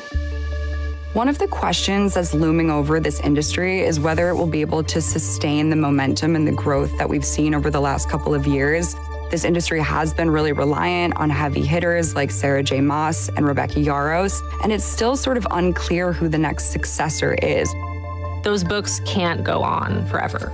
We've even seen a bit of a drop-off in Romantasy sales this year, but if there's one thing that can extend the lifespan of a fan-driven genre like Romantasy, it's Hollywood. There are a lot of challenges with adapting these books to screen. It's really expensive to animate magical creatures, do special effects, but people are invested in these series. They want things to fit with their imagination. And that can be really hard for Hollywood to do. It's very tough to compete with someone's own mind. Okay, Chet saying this author has some controversy associated with her. I don't know those books. I will say this though, as we end this segment in this stream, I just want to say that the reason I think this is such an important part of our life is that I think it's deeply philosophical. That when we create, we're bringing something into the universe. So you know how seriously we talk about creating a baby, like bringing a baby into existence, bringing a person into existence? The same thing with the art you create. You are bringing something into existence that people will base their life off of, will name their kids after, will name their dog after, might even move to a town because they read a book. What I always wanted to live in Boston growing up because my favorite book series, the character lived in Boston. I was like, I'm gonna live in Boston, Massachusetts. What? Like, naming your kids, like I said, or living your life, like you are bringing something into people's life that they will take to the bedroom, that they will build their life around. Oh, I read Twilight growing up, my friend and I lived in Washington. We drove to Forks, Washington and did the Twilight tour. Forks, Washington had no idea. It's not like Stephenie Meyer did that on purpose. Like nobody knew Forks, like little Forks was going to be anything. Okay. And then all of a sudden, it's like the Twilight Town. And yes, the locals hate it or people like it or it is what it is. But that's why I say, like, you just never know how powerful your creation will be. I mean, we can talk about Harry Potter as well. You know what I mean? Like, it's just that's what's so amazing about being a person and having your art speak to people is you can change the trajectory of a person's life by what you create. And I take that seriously as a YouTuber. I hope you see that in a way that I take so seriously that one of my videos can move people in a direction. You know, I'm not going to be perfect. I'm not saying like there won't be negative consequences to the things that I make. There will be. My goal is to make sure that it's the least amount of negative consequences. You know, my goal is to think about that every time I create a video. How is this going to be internalized? What person is going to take it and do something? That's why I'm always correcting myself and updating, because I don't want you guys to hear the negative. I want you to see the positive of what I'm trying to say. So all of this to say, be careful with the responsibility of what you create, but create anyways. Use wisdom to the best of your ability. Have the humility of when you're creating to think about those impacts. And I hope you continue to create, whether that's in the form of a family, a painting, a book series, friendships, community. I think we are made to create. I think human beings, that's a part of our experience. I mean, I think that's part of most animals' experience. Animals are creative beings. We're certainly not the only type of animal that creates. And so I think you should embrace that very real part of your biological experience and have a deeper relationship with it as you engage in that creative process. Okay, that's all for today, guys. Thank you for being here. I appreciate it so much. And I hope you take care of yourselves. Have a good weekend. Stay safe. Be compassionate. Be good to yourself. On the Discord, we have an event. We're going over episodes 10 through 13 of Korra season 3. Come join us if you would like. We have yoga next week and the Discord 101 discussion event next week, August 29th, 18 plus on the Discord, girls. Okay. No kids. Thank you. Even if you're 17 and a half, you got to wait. Thank you. Okay. It's an open discussion event next week. Bring your topics, bring your philosophical questions, or just show up to listen, whatever works for you. Okay. Have a good weekend. Be good to yourselves, and I will see you guys on Monday. Okay. Bye-bye. Bye-bye. Love you in a non-parasocially toxic way. See you guys on Monday. Bye.